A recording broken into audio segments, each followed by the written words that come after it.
Alhamdulillahirrabbilalamin. Wassalatu wassalamu ala rasulillah wala hawla wala quwata illa billah ma ba'du.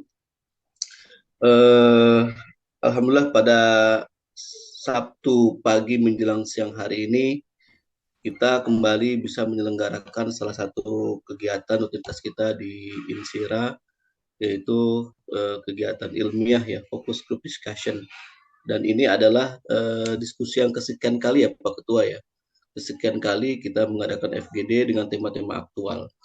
Nah, pada kesempatan pagi menjelang siang hari ini, ya sebagaimana diinformasikan oleh Insera, kita akan mendiskusikan sebuah tema yang menarik ya, dan tema ini saya kira diskursusnya terus hangat ya, karena berkaitan dengan modernitas, ya berkaitan dengan dialektika dan seterusnya, yaitu tentang netralitas media Islam di era post-truth, ya objektivitas dan kepentingan umat gitu.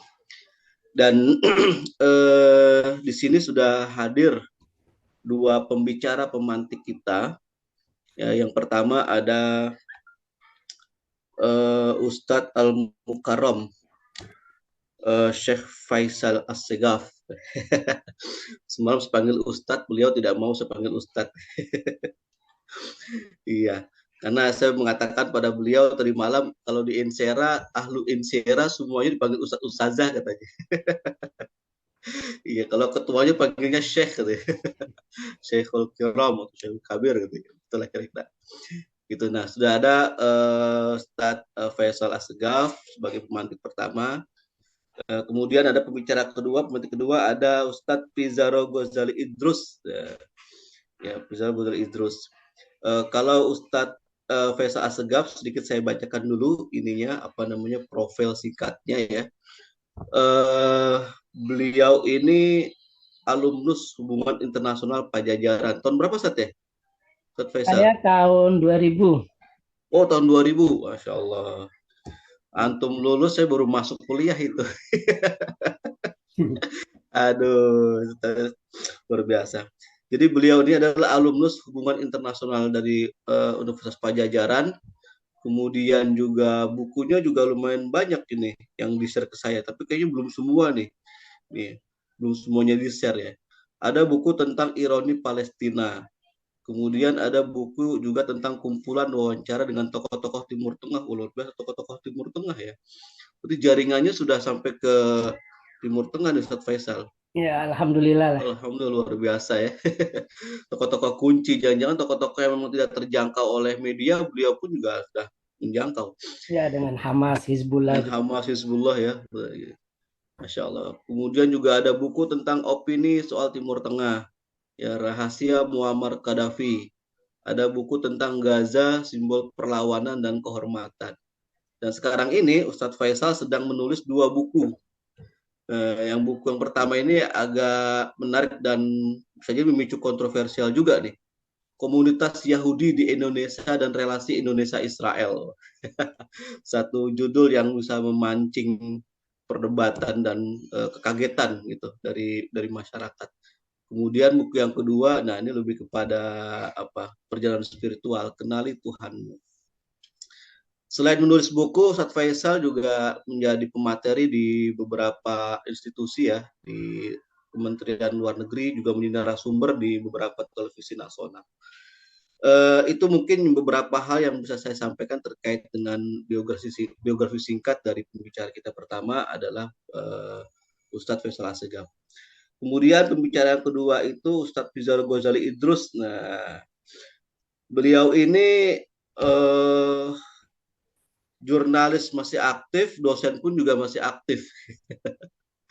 Iya, jadi saya mengenal beliau pertama kali itu di media apa Islam Post ya, Ustadz Pizarro ya, kalau tidak salah ya. Gitu ya, Islam Iya. Post. Iya, waktu itu saya masih di Detik kalau nggak salah ya. Tapi sebelum di Detik saya pernah di Hidayatullah itu. Hidayatullah dengan Islam Post satu rumpun lah di Islam. Kemudian dari Islam Post, Ustadz Pizarro ini dipercaya oleh Erdogan, bacanya Pak Erdogan ya, untuk menjadi apa redaktur Anadolu Agency untuk Asia Pasifik ya tahun 2017-2022 ya. begitu. Nah, dari Turki kemudian sekarang beliau menjadi jurnalis di salah satu media yang konon difunding oleh Kongresnya Amerika. Betul begitu ya Ustaz Fizaro ya? Iya, betul. Luar biasa dari Benar Turki. news. Iya Benar benar news. Jus ya, iya. Dari Turki ke Amerika gitu. Jadi kalau yang Turki difunding oleh negara Muslim, Turki dah Anadolu. Nah, sekarang beliau bekerja di sebuah media internasional yang difunding oleh Kongresnya Amerika. Nah, selain menjadi jurnalis aktif, ya, Ustadz Pizarro ini juga aktif di dunia akademik mengajar ya beberapa tempat. Ya, saya tahunya di kampus Universitas Al Azhar Indonesia. Ya, sudah berapa jalan 2 tahun ini ya Pak Ustadz Pizarro ya, itu Iya, mengajar. Dan sekarang sedang melanjutkan kuliah doktoralnya di Malaysia di University Sains Malaysia, Ustadz Pizarro ya, betul ya? iya betul orang. Ya, iya. Ya, Tetanggaan gitu. tetanggaan tetanggaan dengan kampusnya Ustadz Hasbi. Ya, jadi dua pembicara ini mempunyai background media yang sangat mumpuni untuk berbicara tentang tema kita pada hari ini, yaitu tentang netralitas media Islam di era post-truth ya, objektivitas dan kepentingan umat. Gitu. Saya mungkin tidak memberikan prolog atau intro yang terlalu panjang karena sudah ada pakarnya, buat apalagi moderator memberikan intro gitu lah kira-kira. Khawatir nanti malah kemana-kemana gitu. Dan saya juga tidak memberikan subtema terhadap para pembicara, jadi kita membebaskan saja pada para pembicara ini untuk memberikan perspektifnya masing-masing ya terkait dengan tema besar yang diberikan oleh Insera, terkait juga dengan pengalaman para pembicara, para narasumber ya, sebagai jurnalis aktif. Sekarang pukul 10.22 ya, mungkin masing-masing pembicara ada ya waktu sekitar 15 sampai 20 menit mungkin ya Pak Ketua ya. Nanti setelah itu kita akan diskusi, kita buka sesi pertanyaan. Untuk pembicara pertama kami persilahkan kepada Ustadz Faisal Assegaf untuk menyampaikan perspektifnya terkait dengan media Islam di era post-truth. Silakan Ustadz Faisal, mangga. Tunggu, ini gimana hidupin videonya ya? Aduh, lo hidupin videonya. Faisal ini sebenarnya Habib jatuhnya, bukan Oh Ustaz. iya, betul Habib, betul Assegaf, As-Sakaf ya. Kok Kalau nggak dalam bisa bahasa ya? Arabnya As-Sakaf ya. Ah, udah nih, udah. Udah betul. Oke. Silakan Pak Ustadz. Ya. Assalamualaikum warahmatullahi wabarakatuh. Waalaikumsalam warahmatullahi wabarakatuh. Terima kasih atas kesempatan yang diberikan oleh Insyera. Semoga saja apa yang saya sampaikan lebih banyak berdasarkan pengalaman pribadi ini bisa bermanfaat bagi kita semua. Dan terus terang saya jarang menyampaikan tentang media ya, karena biasanya saya nyampaikan tentang Timur Tengah. Walaupun saya orang media. Saya lebih banyak begini, kalau misalkan berbicara tentang media dengan umat Islam, itu ada orang yang menamakan media Islam atau media, saya nggak tahu, media umum dan media Islam. Sebenarnya kalau saya sih lebih suka, kalau untuk media sekarang, memang harus ada spesialisasi media Islam. Cuma masalahnya, ini pengalaman saya pribadi ya, ketika saya meluncurkan albalad.co pada 1 Januari 2015, itu sambutannya luar biasa dari para pembaca sampai-sampai server saya down. Waktu itu saya masih di dalam negeri, habis itu saya pindah ke Singapura sempat. Itu saya sampai diwawancara oleh radio SBS Australia. Karena mereka melihat ini ada baru pertama situs yang membahas Timur Tengah secara umum, secara utuh. Baik dari segi politik, ekonomi, sosial, budaya, olahraga, sejarah, terus travelnya, saya sebutnya plesir, karena saya semuanya di Indonesiain. Jadi mereka bilang, dan buat saya juga, saya melihat media Islam yang ada di Indonesia terutama, ketika melihat masalah Timur Tengah, itu hanya melihat dari masalah politik dan agama saja. Jadi kalau bagi saya pribadi, informasi itu tidak boleh ditutup. Karena informasi itu bagian dari ilmu dan orang berhak mengetahui ilmu atau memperoleh pengetahuan. Jadi buat saya ketika ada media yang hanya dia media Islam misalkan, tapi dia hanya memuat untuk politik dan agama saja, itu buat saya, bagi saya itu sudah sebuah kekeliruan, karena Islam tidak hanya urusan politik dan agama. Islam juga untuk semuanya. Ini saya mau memotret tentang antara irisan media saya albalat.co dengan media Islam. Jadi saya lihat begitu. Terus yang kedua saya lihat, ini pengalaman saya pribadi, tangkapan saya pribadi. Media Islam itu kebijakan redaksinya itu ada yang tergantung dari pemodal ataupun pemilik. Jadi kita bisa bagi dikotomi lah. Kita tahu di kalangan masyarakat awam itu antara Syiah dan non Syiah. Kalau medianya dia cenderung pro Arab Saudi, dia akan mengungkap semua keburukan tentang Iran sebagai pusat teologi Syiah, tapi dia akan menutup keburukan sebaliknya yang ada di pihak pemerintah Saudi. Itu yang saya lihat. Sebaliknya juga sama. Kalau media itu pro Iran atau dibiayai orang-orang Syiah, pasti medianya akan menutup semua keburukan yang terjadi tentang Iran dan membongkar semuanya keburukan tentang Arab Saudi. Jadi praktek-praktek semacam ini menurut saya ya pembodohan masyarakat. Yang kedua, tidak punya tanggung jawab secara moral dan juga tanggung jawab sebagai individu untuk menyebarluaskan informasi. Karena saya punya prinsip, informasi itu harus dibuka, pahit atau manis. Semakin banyak orang input, insya Allah orang akan semakin bijak ataupun perspektifnya akan semakin luas dalam melihat sebuah tema. Nah, itulah yang saya kerjakan di albalat.co. Saya berbicara pengalaman pribadi mengelola albalat.co. Jadi pernah ada di Google, saya lupa Facebook siapa, itu saya dikirim salah satu pembaca, dia bilang, ini albalat dikategorikan Syiah, katanya. Syiah 100%, kata dia. Karena sering ngeritik Saudi. Memang wawancara saya yang viral ketika albalat.co baru terbit itu wawancara dengan Dr. Irfan Al-Alawi. Dia itu sejarawan Mekah dan kelahiran Mekah. Dia ngajar di Inggris, salah satunya tentang teologi Sufi. Saya ingat saya itu. Saya berteman baik dengan dia. Jadi waktu itu saya bikin judul yang itu kita sudah terlambat buat selamatkan Mekah. Itu judul pertama. Jadi saya bagi dua. Yang kedua, tanda kiamat telah muncul di Mekah karena adanya pencakar-pencakar langit. Sedangkan di wawancara pertama kita sudah terlambat, banyak situs-situs bersejarah zaman Nabi maupun sahabat dihancurkan dengan alasan untuk tidak menimbulkan kesirikan. Itulah yang salah satu yang viralnya.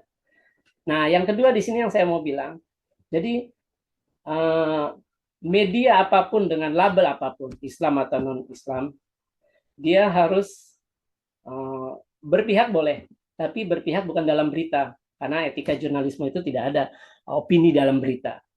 Berpihak dia bisa lewat tajuk ataupun opini yang lewat penulis lain.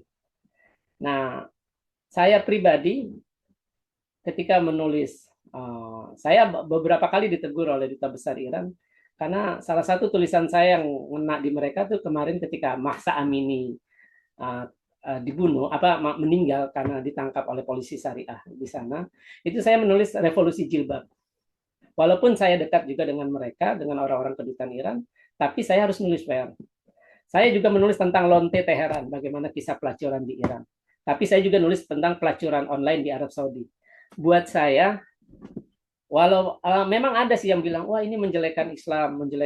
Saya bilang, ketika kita menulis sebuah negara atau keadaan suatu negara itu kan bukan agama. Negara itu sistem politik. Agama beda dengan negara.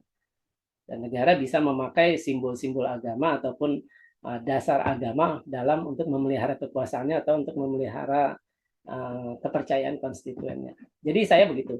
Nah, satu lagi kasus yang ingin saya bilang, saya punya rubrik Palestina. Itu bentuk support saya secara pribadi kepada perjuangan bangsa Palestina. Tapi saya tidak menutup orang-orang Israel atau berita tentang Israel yang menurut saya penting dan menarik. Seperti penemuannya kayak sel darah merah buatan, itu mereka ketemu. Terus soal Watergate, teknologi Watergen itu perusahaan dari Israel itu yang bisa membuat air langsung minum dari udara. Jadi nggak perlu air tanah dan bisa dimanapun tempat yang polusinya tinggi atau tidak itu semua bisa dilakukan. Jadi saya ingin memberikan buat saya albalad.co itu edukasi karena memang tujuan prinsip saya edukasi. Jadi ketika saya support ada rubrik Palestina, tapi orang-orang Israel pun kayak Profesor Menahem Klein dari Bar Ilan University itu pun nulis di opini saya pribadi di rubrik opini di albalad.co. Terus juga Emmanuel Sahaf mantan kepala Mossad Asia Tenggara yang basisnya di Jakarta tahun awal 2000. Dia juga yang mengatur pertemuan antara Simon Peres dengan Gus Dur di mana di Halim, dan saya berdasarkan wawancara dengan dia. Jadi saya kasih tempat mereka untuk, tapi saya juga dekat dengan keluarga Marwan Barghouti. Marwan Barghouti itu yang pemimpin 2 intifada dan namanya selalu populer kalau dilakukan survei siapa calon presiden selanjutnya setelah Abbas yang memang sudah tidak sudah selesai sebenarnya masa jabatan tahun 2009. Jadi saya berusaha memberikan, buat saya, bagi saya pribadi, prinsip bahwa informasi itu tidak boleh disembunyikan. Karena ilmu itu adalah informasi. Dan buat saya, bagi saya pribadi, ya dosa ketika orang menyembunyikan informasi. Karena pahit dan manis itu akan mendidik orang, mendidik pembaca. Ketika pembaca hanya disuguhkan oleh media propaganda, ya ketika dia pro ini, dia cuma ngomongin ini aja, atau ngejelekin lawannya, itu menurut saya pembodohan. Ya, jadi media apapun itu namanya, mau media pakai nama Islam atau bukan Islam atau yang punya fokus di Islam atau yang lainnya, itu tetap harus membuka keran informasi sebesar-besarnya untuk pembaca. Karena kita harus mendidik pembaca untuk berdialektika. Jadi media itu punya fungsi juga bagaimana mendidik pembaca untuk berdialektika. Karena kan kita tahu orang membaca nggak sekedar membaca, pasti ada dialektika. Misalkan saya contohkan ketika ada misalkan seorang ibu membawa anaknya terus tiba-tiba ketabrakan. Orang pasti ketika membaca itu melihat dulu misalnya keterangannya. Oh, ibu itu umurnya 50 misalkan. Oh, atau 60, maaf, 60. Wah, sama ya seumuran sama ibu saya. Itu dialektika. Oh, ibu itu bawa anak tuh umur segini atau cucunya umur segini. Oh, sama dengan anak saya umur. Nah, itu bagian dari dialektika pembaca. Jadi saya sih tidak akan berpanjang lebar.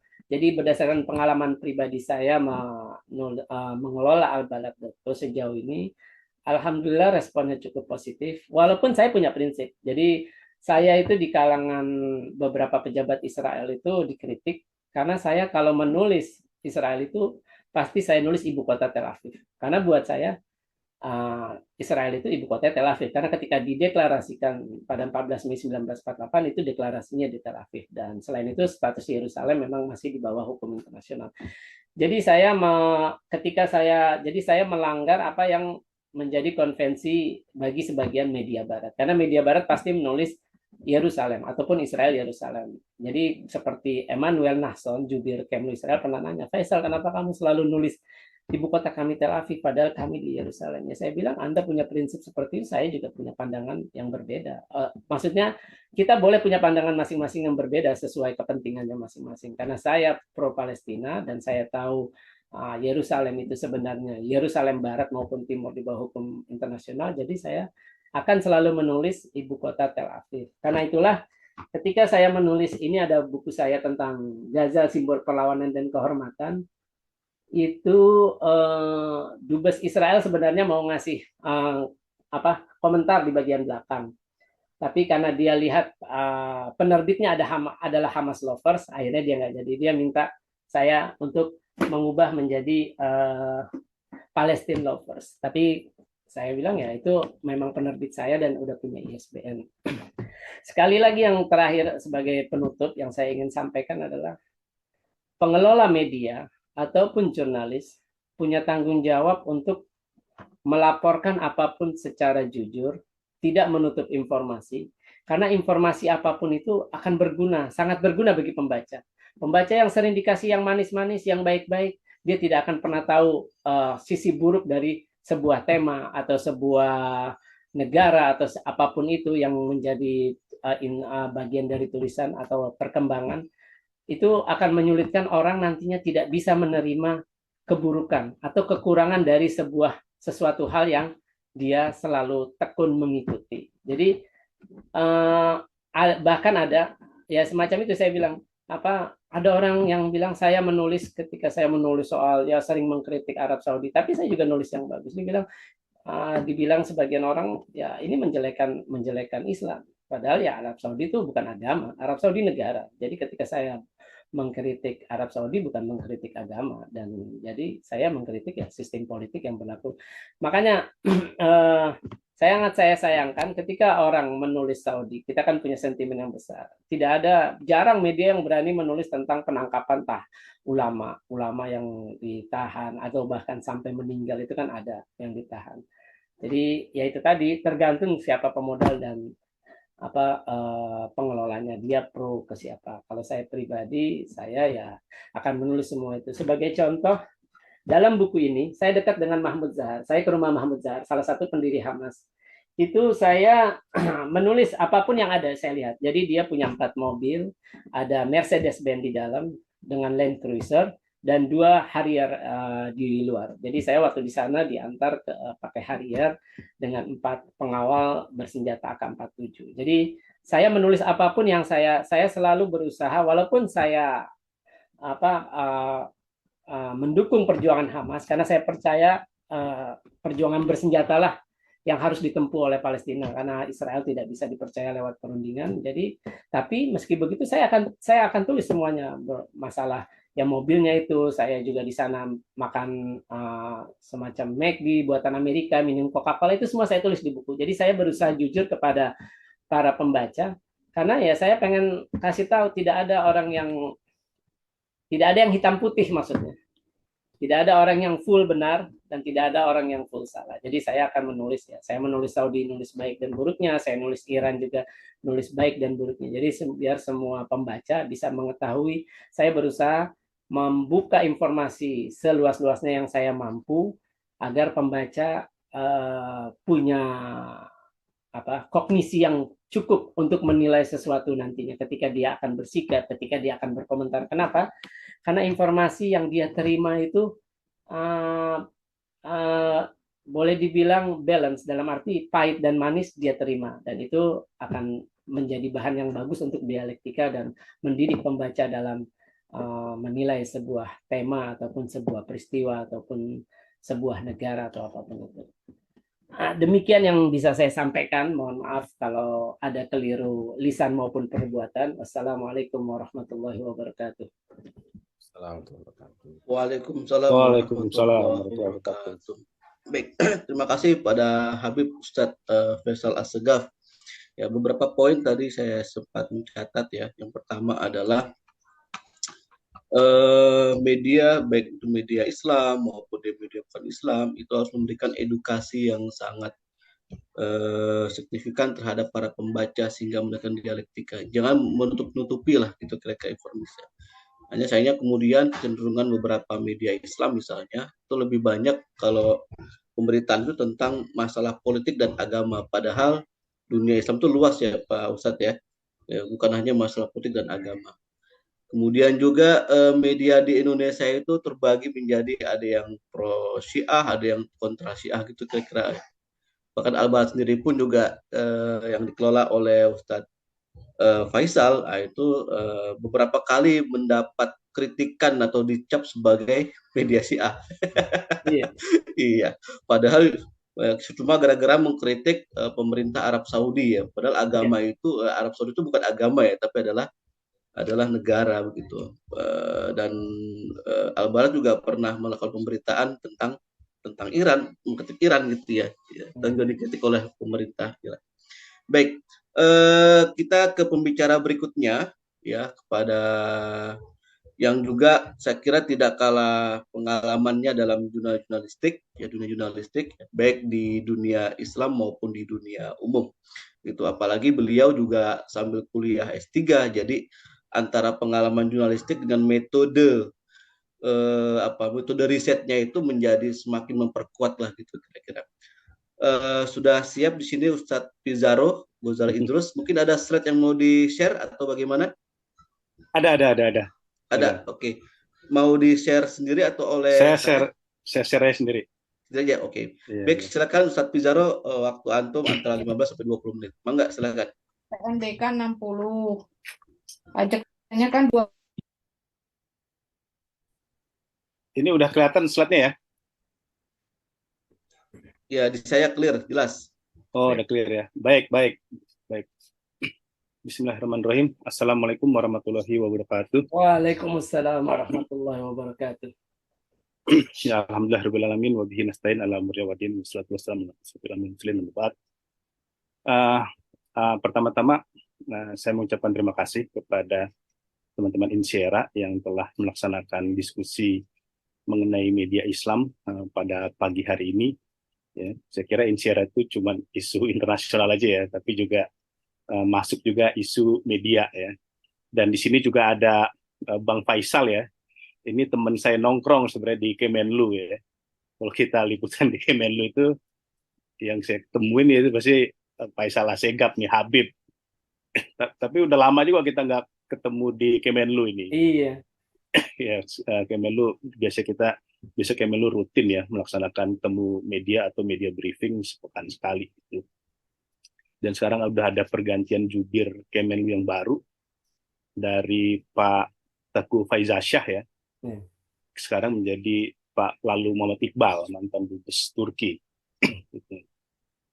Ya, saya menggunakan slide ini supaya saya nanti bisa menjelaskan secara lebih detail mengenai isu media dan seperti mandat dari Insyera untuk membawakan mengenai isu media Islam di era post-truth ya. Pertama-tama, ketika saya mendapatkan tema dari Mas Ramdan dan Mas Hasbi ya tentang netralitas media Islam ya, antara objektivitas dan kepentingan umat. Saya teringat bahwa kalau kita dulu ya, saya dulu S1 dakwah komunikasi, selalu diajarkan bahwa tidak ada media yang netral. Ya. Semua media itu pasti punya kepentingan dan pasti punya nilai-nilai ideologi di belakang dia. Mau apapun itu ya, mau di media di Indonesia, media di Malaysia, sampai media internasional itu dia pasti punya value di belakang dia. Dan ini kalau kita lihat dalam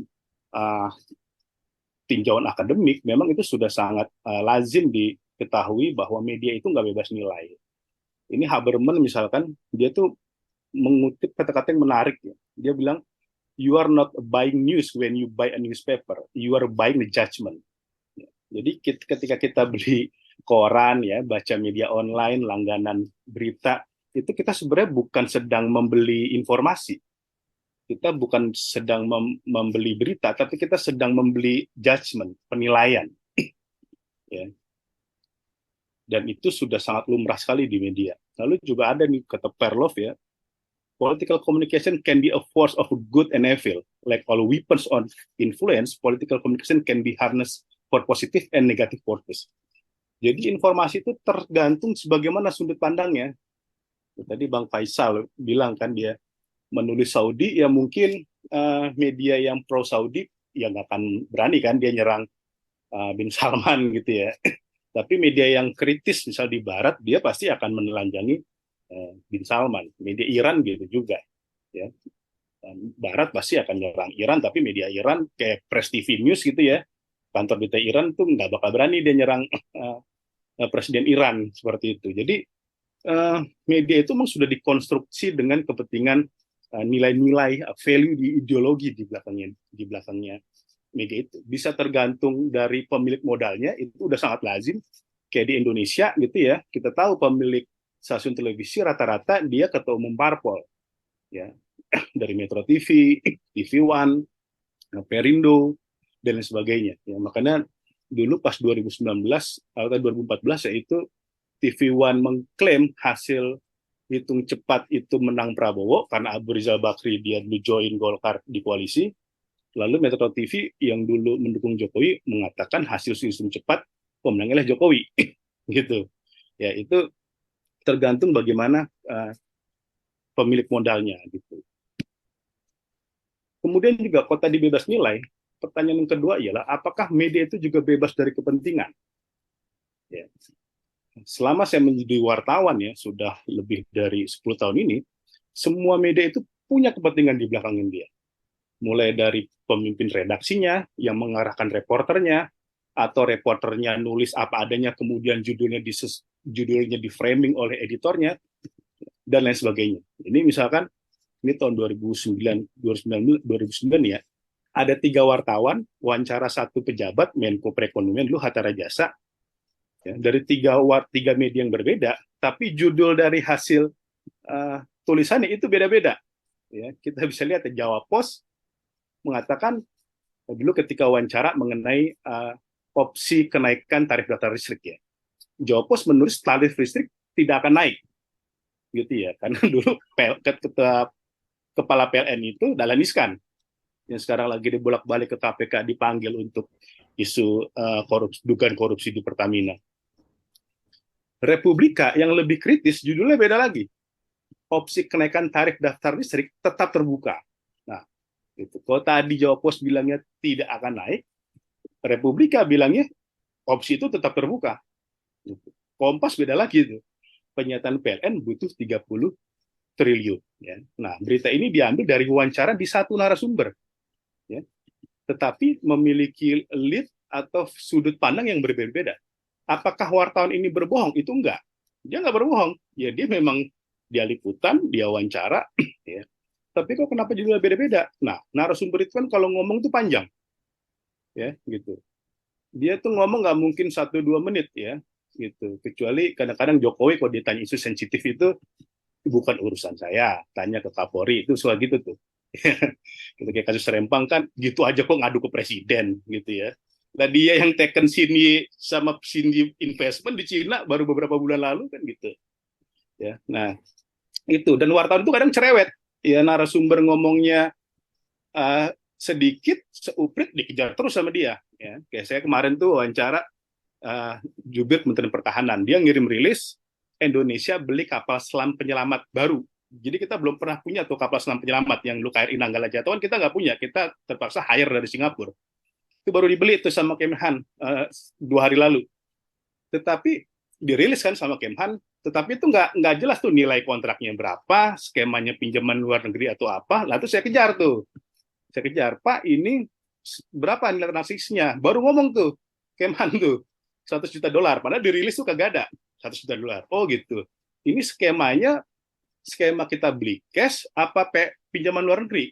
Dia bilang tuh PLN, pinjaman luar negeri. Nah tuh kayak gitu dikejar terus. Nah ini juga sama. Ini Hatta Rajasa kan ngomong panjang ya kan, tarif listrik memang tidak akan naik, tetapi ada kemungkinan tetap bisa naik gitu. Nanya lagi terus Kompas, emang kita butuh berapa Pak untuk menunjang penyataan PLN? Kita butuh 30 triliun. Nah itulah yang kemudian berseliweran di media-media. Itu seperti itu kalau pola kerja media. Nah sekarang kita masuk ke media Islam atau jurnalis Muslim. Di Indonesia itu ada banyak asosiasi jurnalis Muslim ya. Ada Jurnalis Islam Bersatu, JITU. Ada namanya PJMI, Persaudaraan Jurnalis Muslim Indonesia. Ada namanya Forjim, Forum Jurnalis Muslim gitu ya. Saya dulu di JITU ya, di Jurnalis Islam Bersatu. Nah, di JITU itu kita punya kode etik sendiri, itu kita bikin tuh. Dulu ini yang bikin ini bosnya Pak Ramdan, Pak Mahladi di Hidayatullah. Pak Mahladi, Pak Ramdan ya, dan lain sebagainya. Ya, tetapi Jurnalis Islam Bersatu ini bukan asosiasi media Islam, tapi asosiasi jurnalis saja. Dan dia boleh ada di media Islam atau ada di media yang bukan berlabel Islam gitu ya, bukan mengatasnamakan media Islam atau seperti apa, itu bisa masuk. Gitu. Nah, kita ada 8 kode etik, cuman saya posting aja 4 yang punya irisan berbeda dengan jurnalis kode etik AJI atau PWI ya. Terus kan seorang jurnalis Muslim itu aktivitas jurnalistiknya merujuk pada Al-Quran, Sunnah, dan Ijma ulama. Ini memang kalau kita baca terlalu konseptual, tetapi ini sebenarnya ini yang melatar belakangi kalau jurnalis Muslim meliput itu ya dia punya tidak boleh menyimpang dari Al-Quran, Sunnah, dan lain sebagainya. Itu ada tuh dalilnya. Itu pesan Rasulullah ke Buas bin Jabal sebelum diutus ke Yaman. Ya, kata Rasulullah, ketika kamu nanti diutus ke Yaman, bagaimana kamu memutuskan suatu perkara ketika terjadi perkara? Kata Muaz bin Jabal, saya akan merujuk kepada kitabullah ya Rasulullah. Bagaimana kalau tidak ada di Al-Quran? Saya akan merujuk kepada sunnah. Gitu. Bagaimana kalau nggak ada di sunnahku? Saya akan beristihad. Gitu. Ini yang kemudian menjadi kisah ini kemudian menjadi salah satu poin menetapkan kode etik jurnalis Muslim. Ya, karena kalau di jurnalis Muslim ya, ada kebenaran itu tidak bebas nilai. Ya, kebenaran itu merujuk pada Al-Quran, Sunnah, dan Ijma ulama. Lalu juga ada nih, ini sebenarnya hampir sama di PWI, di AJI, khususnya di AJI ya, Indonesia Jurnalis Independen ya, itu dia secara tegas wartawan itu dilarang menerima amplop gitu. Bedanya kalau di JIT kita punya landasan syirahnya tuh, kisah Ibnu Lutbiyah ya, yang dimana Rasulullah mengutus Ibnu Lutbiyah untuk memungut zakat. Ketika dia memungut zakat ya, dia mendapat uang gratifikasi itu dari umat. Ya, yang itu kemudian ditegur oleh Rasulullah gitu ya. Kata Rasulullah, kamu tuh nggak mungkin dikasih uang gratifikasi dari umat kalau status kamu tuh bukan pemungut zakat, bukan amil. Ya, nggak mungkin kalau kamu cuma duduk-duduk doang kan di rumah, itu datang tuh duit tips atau gratifikasi kepada kamu. Dan ini benar kita terapkan.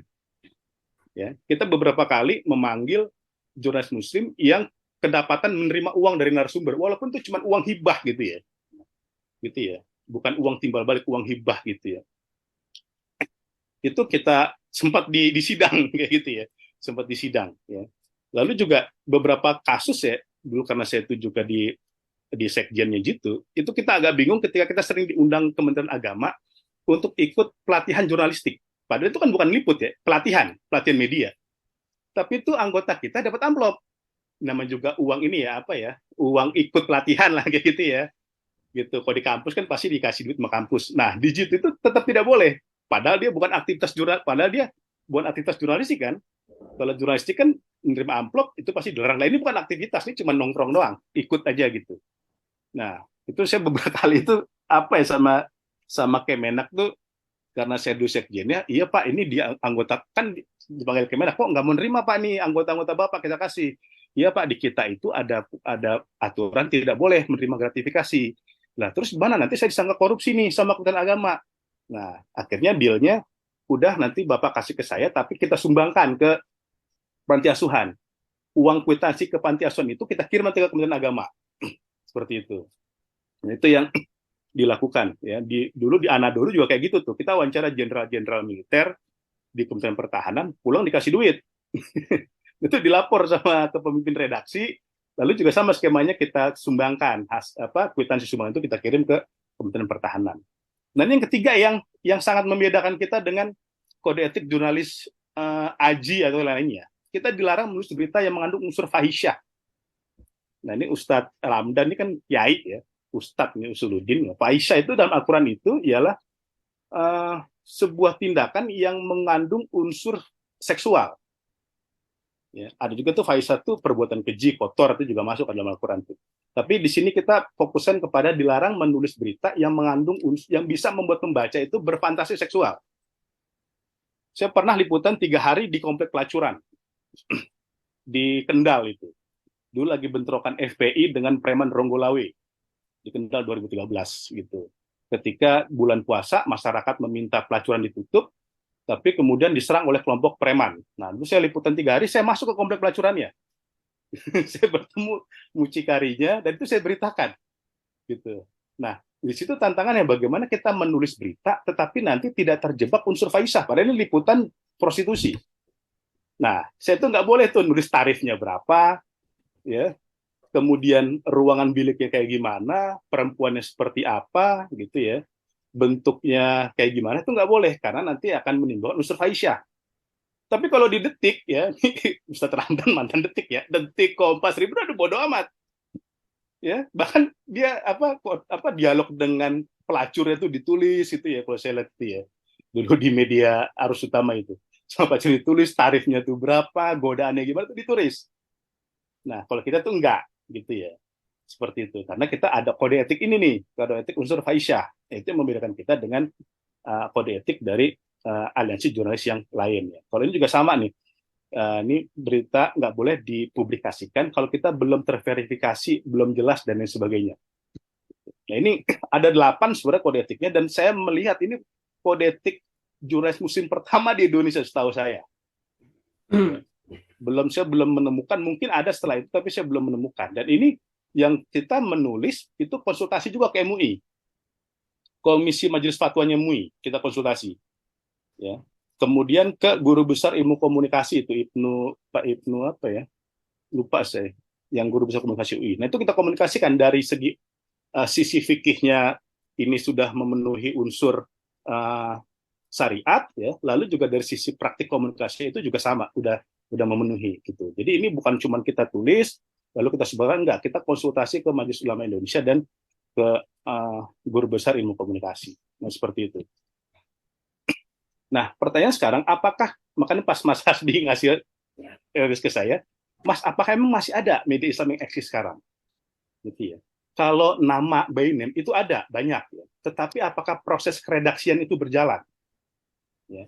Kalau di diktat komunikasi ya, atau diktat media yang aktivitas keredaksian, artinya tuh redaksi itu dia ngeliput ke lapangan, ketemu narasumber, melakukan cross check, lalu kita tulis proses editing. Nah, itu redaksional.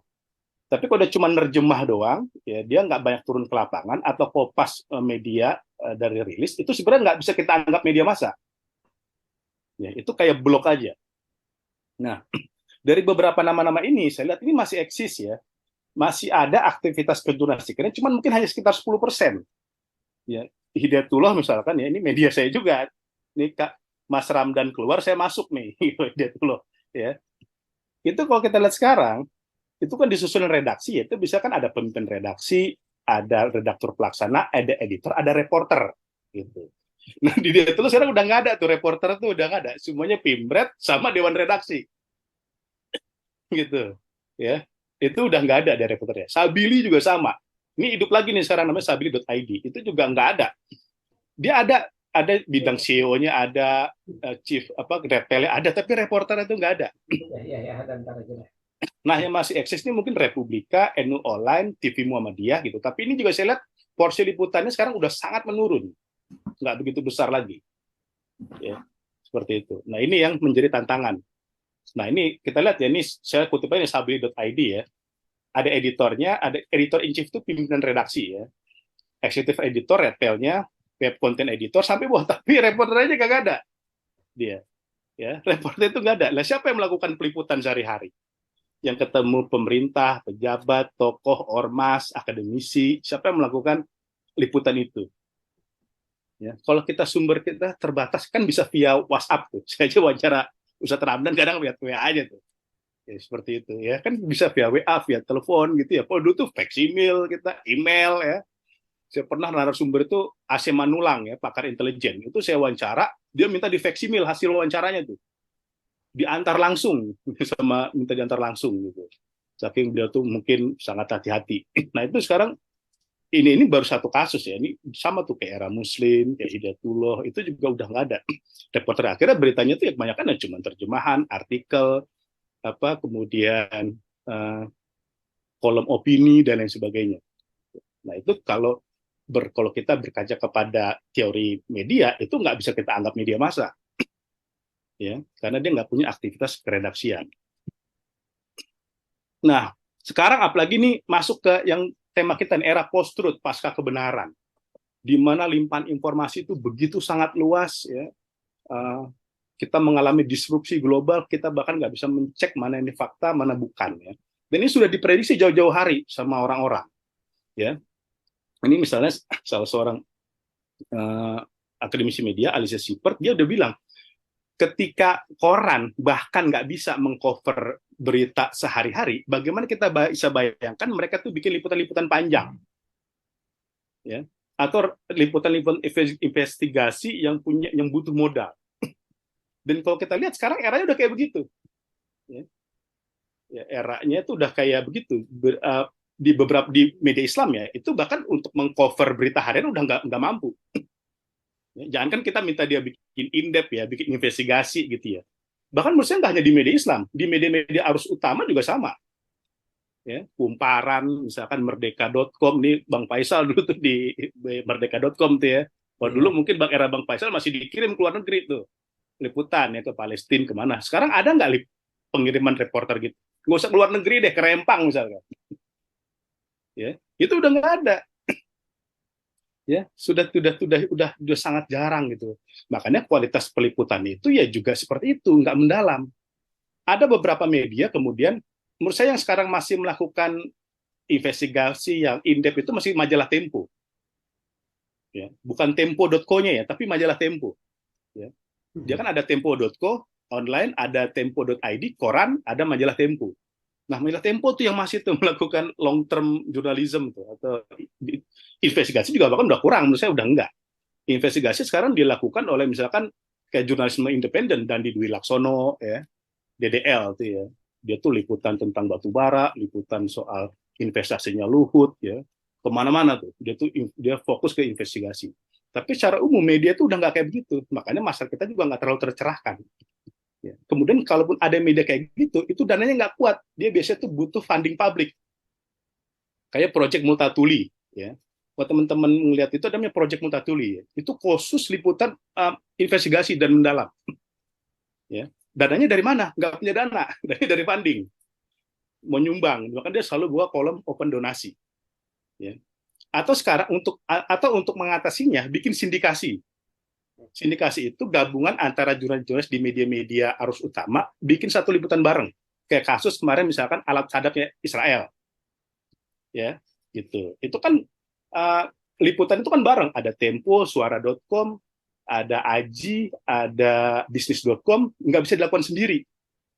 Karena modalnya juga mungkin nggak begitu kuat, SDM-nya nggak begitu banyak, nah itu kondisinya sekarang. Ya, jadi dia bikin sindikasi. Dan itu juga ya banyak sekali media-media itu udah memotong divisi investigasi itu udah nggak ada, dipotong. Kecuali ini media-media asing nih, Reuters gitu ya.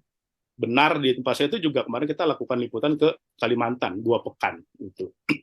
Ya, tetapi secara umum pun juga media-media asing itu udah juga mengurangi. Anadolu Agensi misalkan ya, dulunya itu kuat kantor berita, sekarang itu juga udah dipotong tuh dana-dana seperti itu. Makanya beritanya juga cuman hard news saja, ya gitu. Ya berita cuman hard news ya, cuman kadang dari rilis, cuman dari omongan Erdogan gitu ya dan lain sebagainya. Udah dipotong unit investigasinya. Ya, itu yang terjadi pada hari ini. Ini yang era post-truth pada saat ini. Ya, makanya sebenarnya peran akademisi itu sangat dibutuhkan di media-media. Makanya kan detik.com, Kumparan, CNN itu kan buka kolom opini untuk akademisi kan. Karena SDM mereka itu dia juga udah terbatas. Dan media itu sekarang, di eranya sekarang nih, eranya digital, itu bukan lagi one way communication. Media nulis, masyarakat nerima, enggak. Tapi publik itu dilibatkan dalam keredaksian. Bikin opini, ya. Maka nanti Kompas bikin Kompasiana, Republika bikin Retizen gitu ya. Kumparan juga sama seperti itu. Dia pola komunikasi di era digital itu dua arah. Nah ini yang menurut saya itu akademisi bisa masuk ke sini ya. Kalau secara concern ke isu Islam dan internasional itu bisa masuk ke situ. Di Republika itu gampang coba saya lihat, kirim tulisan itu ya, Republika, Merdeka gitu. Kalau detik.com tuh Ustadz Ramdan tuh dibayar tuh kalau ini tuh. Kalau Republika sekarang udah nggak dibayar tuh. Udah enggak ya? Dulu saya 400.000 tuh. Iya, sekarang tuh nggak dibayar. Waktu saya kan ngirim tulisan ya. Mohon maaf Mas ya, ini kita nggak ada lagi biaya untuk penulis. Oh iya, kalau saya dipikirin saya mah cuma ngirim tulisan aja gitu. Seperti itu. Nah itu yang ya emang ya Republik aja udah tumbang sekarang kan. Dulu ada koran, sekarang ganti online ya. Karena katanya funding yang mau nyuntik Republika itu maunya online. Gitu. Akhirnya dia switch dari koran ke online, dan itu yang saya dengar itu sangat short term, itu untuk 2024 aja gitu. Ya. Seperti itu. Ini tadi udah saya bilangkan, ini era media baru ya. Media baru itu ada medsos, ada podcast ya, ada YouTube gitu. Itu udah polanya itu involve two-way communication ya, komunikasi dua arah gitu. Dan tantangan media mainstream sekarang sebenarnya kemarin saya sempat ngobrol sama Ustadz Faisal ya, itu sama emang. Orang itu sekarang lebih percaya media sosial. Ya, gitu kebanyakan ya. YouTube, Facebook, Instagram ini data terbaru misalkan peta digital di Indonesia, kita bisa lihat portal media berita ya dari 10 besar itu cuman masuk di nomor 8. Ya, itu detik.com ya, ke-9 kompas.com. Nomor 1 itu ya YouTube, Google, lalu YouTube, Facebook, Instagram, Twitter, WhatsApp gitu. Dan orang tuh mencari informasi sekarang di situ. Orang sekarang tuh udah nggak buka lagi tuh, buka laptop, lalu ngeklik kompas.com, udah nggak kayak gitu. Dia baru baca Kompas kalau muncul di Facebook, kalau muncul di WhatsApp, gitu. Ya. Itu dia baru baca ya. Sama juga di media Islam itu juga nggak buka lagi tuh hidayatullah.com. Mungkin cuman kalau orang-orang emang udah benar-benar suka gitu ya. Tapi publik secara umum enggak. Makanya dulu media-media Islam tuh masih bisa bersaing tuh dengan media-media arus utama ya. Di peringkat 50 besar, 100 besar. Tapi sekarang tuh udah enggak lagi. udah jauh sekali peringkatnya. Ya. Nah, impact-nya apa nih dengan banyaknya arus informasi? Ya, impact-nya kalau kata Kominfo, ada 800.000 situs di Indonesia yang tergolong penyebar hoak.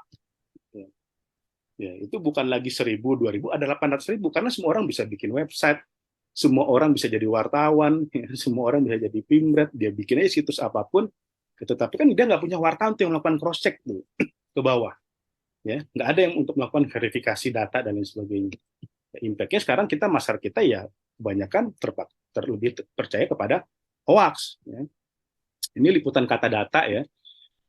Hampir 60% orang Indonesia itu terpapar hoax. Gitu. Saat mengakses dan berkomunikasi melalui dunia maya. Sementara kecil banget kan ya, hanya 21% sampai 36% saja yang mampu mengenali hoax. Ya. Ini nggak usah masyarakat umum deh atau orang-orang kelas bawah. Ini sekelas profesor aja, saya masuk grup-grup itu masih banyak hoaxnya.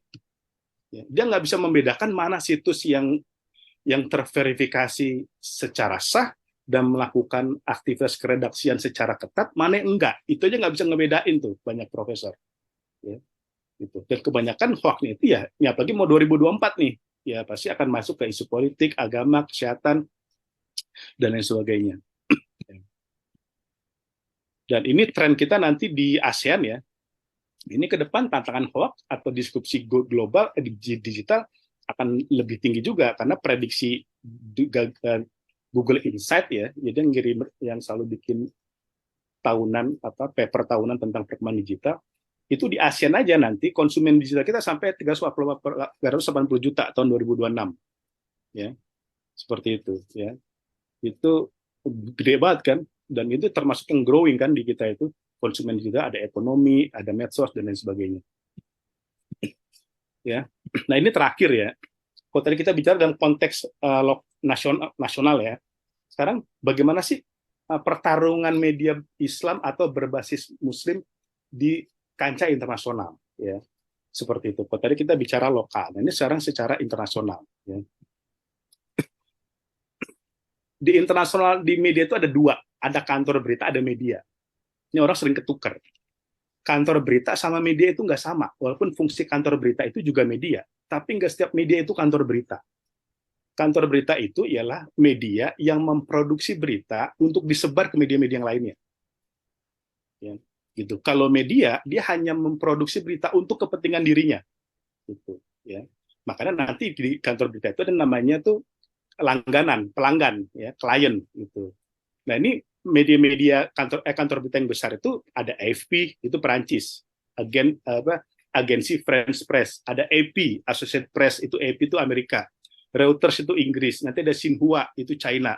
Nah kalau yang Islam yang saya lihat itu Anadolu Agency masih ya, yang secara walaupun kalau kita lihat pertarungannya masih kalah sama AFP sama AP, tetapi dia salah satu kantor berita yang di negara berbasis Muslim dan subscribernya itu juga banyak ya, subscribernya itu sampai dulu tuh kalau negara aja hampir 100 subscriber dia penyebarannya itu. Kalau kemudian subscriber ininya identifikasi subscriber bisa 6.000 pelanggannya gitu ya. Pelanggan itu sampai 6.000 gitu ya. Mungkin AFP, AP itu lebih banyak lagi. Tapi kalau kita lihat dari kantor berita aja, yang itu benar-benar dia artinya gini, kantor berita itu kantor berita internasional ya. Antara itu kantor berita nggak? Iya, tapi dia lokal doang. Antara kan nggak punya tuh perwakilan di banyak negara gitu ya. Dia nggak punya, dia mungkin hanya beberapa negara aja. Malaysia, atau nanti di Amerika gitu ya. Tetapi nggak menyebar gitu ya. Kalau AFP ya, sampai Timor Leste aja dia punya. Ya, sampai Timor Leste dia punya, sampai Oceania Pasifik aja itu dia punya. Gitu. Nah itu jadi sangat kecil sekali. Tetapi itu masih cukup lumayan lah. Nah, ini dulu subscribernya Anadolu nih, ini yang tadi saya bilang ada sekitar 6.000 ya. Ini berita-berita yang dimenukil Anadolu di media-media internasional, ya. Subscriber kita ada di UK, ada di Amerika, ada di Timur Tengah, ada di Asia, Indonesia. Ini subscribernya. Nah, subscriber itu ada yang cuma ngambil foto doang, ada yang ngambil sama teksnya, ada videonya, ada lain-lain. Biasanya itu dibedain tuh, rate-nya tuh ya. Kalau teks doang harganya berapa dolar, kalau sama foto tuh berapa dolar, kalau sama video tuh berapa dolar. Seperti itu.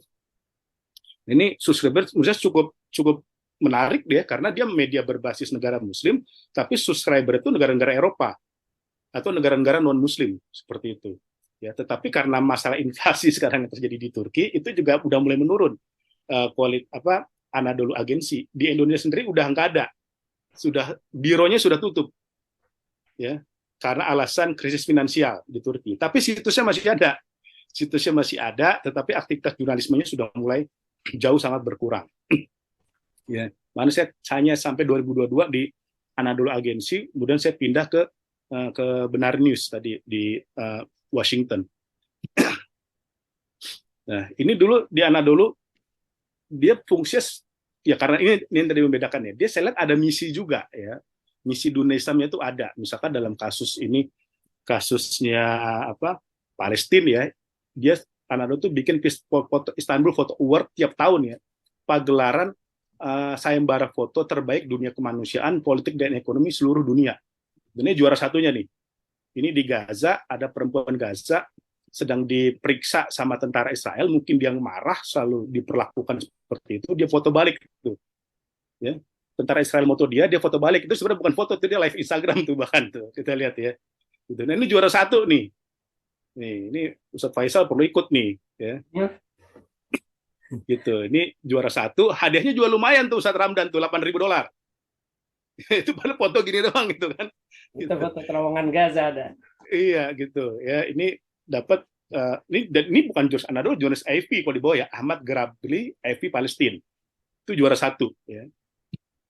Gitu. Nah, ini foto-foto ini biasanya saya dulu ditugasin, coba deh kamu keliling pejabat-pejabat suruh pilih foto mana yang terbaik menurut pilihan mereka. Nah, itu dulu saya ke Kiai Maruf Amin tuh. Ya. Kita ke Maruf Amin, ke DPR juga ke DPR, ketemu ketua DPR gitu ya. Menurut Kiai mana nih foto yang menarik nih dari foto-foto ini gitu ya. Ini sebagai bahan masukan aja bagi juri kayak gitu ya.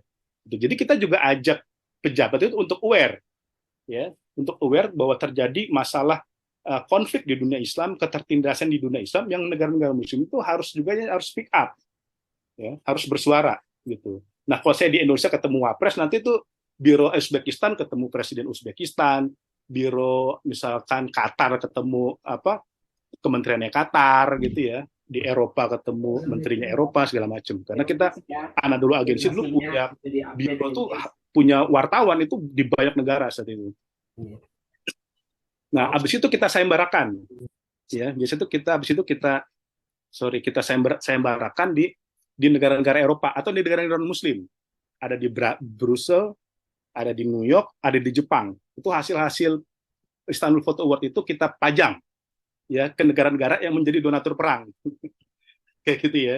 Amerika ya, atau Jepang dan sebagainya. Itu kita exhibition. Nah, ini fungsi menarik ya. Dia nggak hanya sebagai memproduksi berita, tapi dia juga gathering opinion ya, menggalang opini gitu.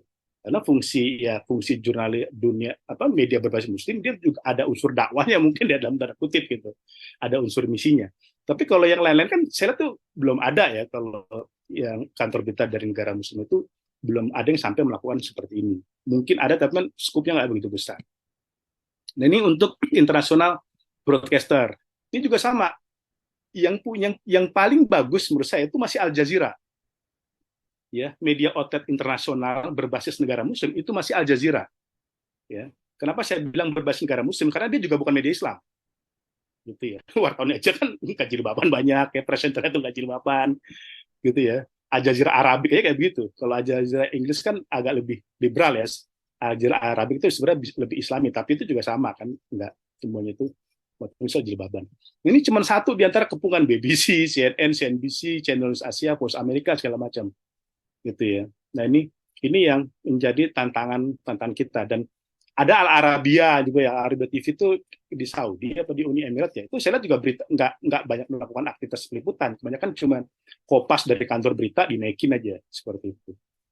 Ini mungkin Ustadz Ramdan, Ustadz Hasbi yang bisa saya sampaikan, semoga bisa bermanfaat dan memberikan insight tentang peta media Islam baik di lokal maupun di internasional. Terima kasih. Assalamualaikum warahmatullahi wabarakatuh. Waalaikumsalam warahmatullahi wabarakatuh. Ya, jazakallah khairan katsira Ustadz Pizarro.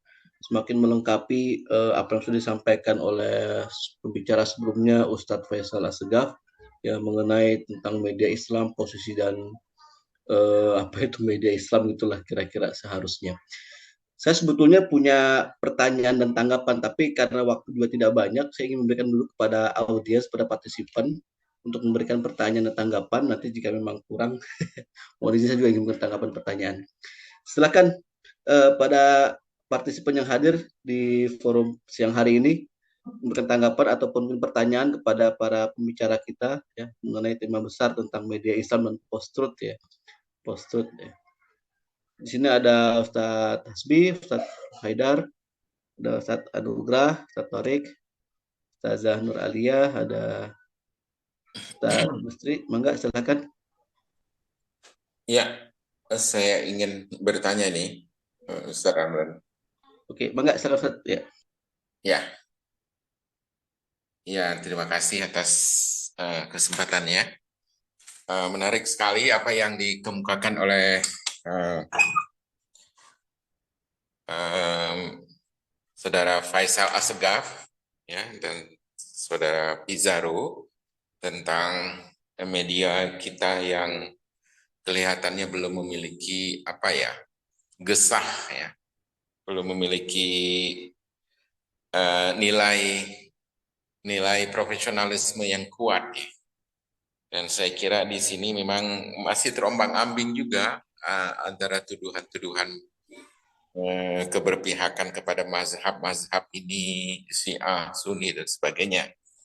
Dan saya kira memang ini menghadapi situasi yang tidak gampang ya, saya kira karena ya umat Islam itu sendiri juga terpecah dalam beberapa denominasi yang sangat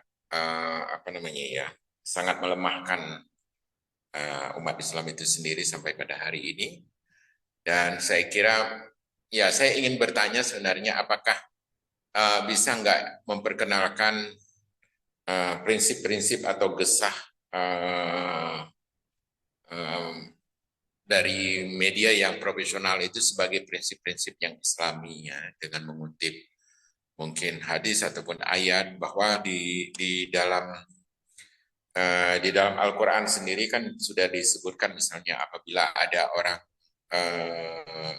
fasik yang membawa berita maka harus diperiksa dulu, jangan langsung disebarkan, dan itu adalah prinsip penting ya di dalam menghadapi hoax misalnya di zaman sekarang ini. Ya, pertanyaan saya itu untuk kedua itu karena masalah prinsipil ya. Untuk Mas Ustadz Faisal dan juga untuk Ustadz Pizarro. Terima kasih. Assalamualaikum.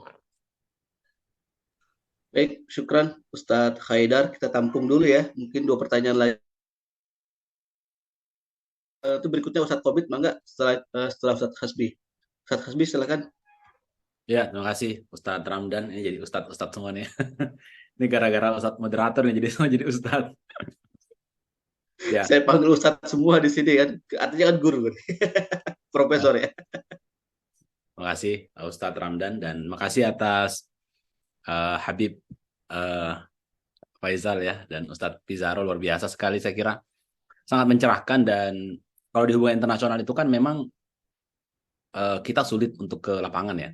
Jadi otomatis referensi kita ya media gitu, dan saya kira memang kita butuh media-media yang bisa langsung bersinggungan dengan aktor-aktor yang menjadi objek. Jadi saya sangat terkesan tadi dengan penjelasan Bang Faisal ya, punya kontak dengan Hamas, punya kontak dengan Saudi, punya kontak dengan Israel dan seterusnya. Dan saya kira itu bagus sekali untuk bisa memberikan informasi first hand ya. Walaupun memang tantangannya adalah kalau ada yang ingin mengikuti cara-cara seperti itu, memang ya harus menegaskan sikap dulu, kita berada di sikap di mana gitu, apalagi terkait dengan Israel dan Palestina. Karena saya punya teman itu pernah bilang begini, bahwa dia sampaikan di mahasiswa ya, dalam sebuah kelas gitu. Ini pernyataan mahasiswa. Dia bilang kalau ada konflik antara Israel dan Palestina, ada serangan, itu kita jangan hanya melihat dari sisi Palestinanya. Nah, gitu. Kita juga harus melihat dari sisi Israel. Dan Israel selalu punya alasan untuk melakukan aktivitas itu. Nah, gitu. Yang sebenarnya arah dari penjelasannya itu sebenarnya adalah ya kita harus empati dong sama Israel. Nah ini gimana nih? Ini cover both side yang ngarah-ngarah kepada, mengajak kita untuk cover both side, tapi ngarah-ngarah kepada ya kita harus simpati juga dengan Israel. Gitu. Nah, bagaimana sikap kita ini, dan bagaimana media-media itu, bagaimana pengalaman Bang Faisal ketika berhadapan dengan hal seperti ini? Karena misalnya antara konflik Israel, ketika ada insiden serangan itu kan pasti Israel itu akan melakukan berbagai macam propaganda dan seterusnya kan. Oh, ini bukan kami yang nyerang duluan, ini provokasi dari Hamas gitu. Begitu juga sebaliknya gitu. Ya walaupun memang secara dalam konteks media tetap opini yang paling dominan itu adalah ya Israel selalu bersalah. Gitu.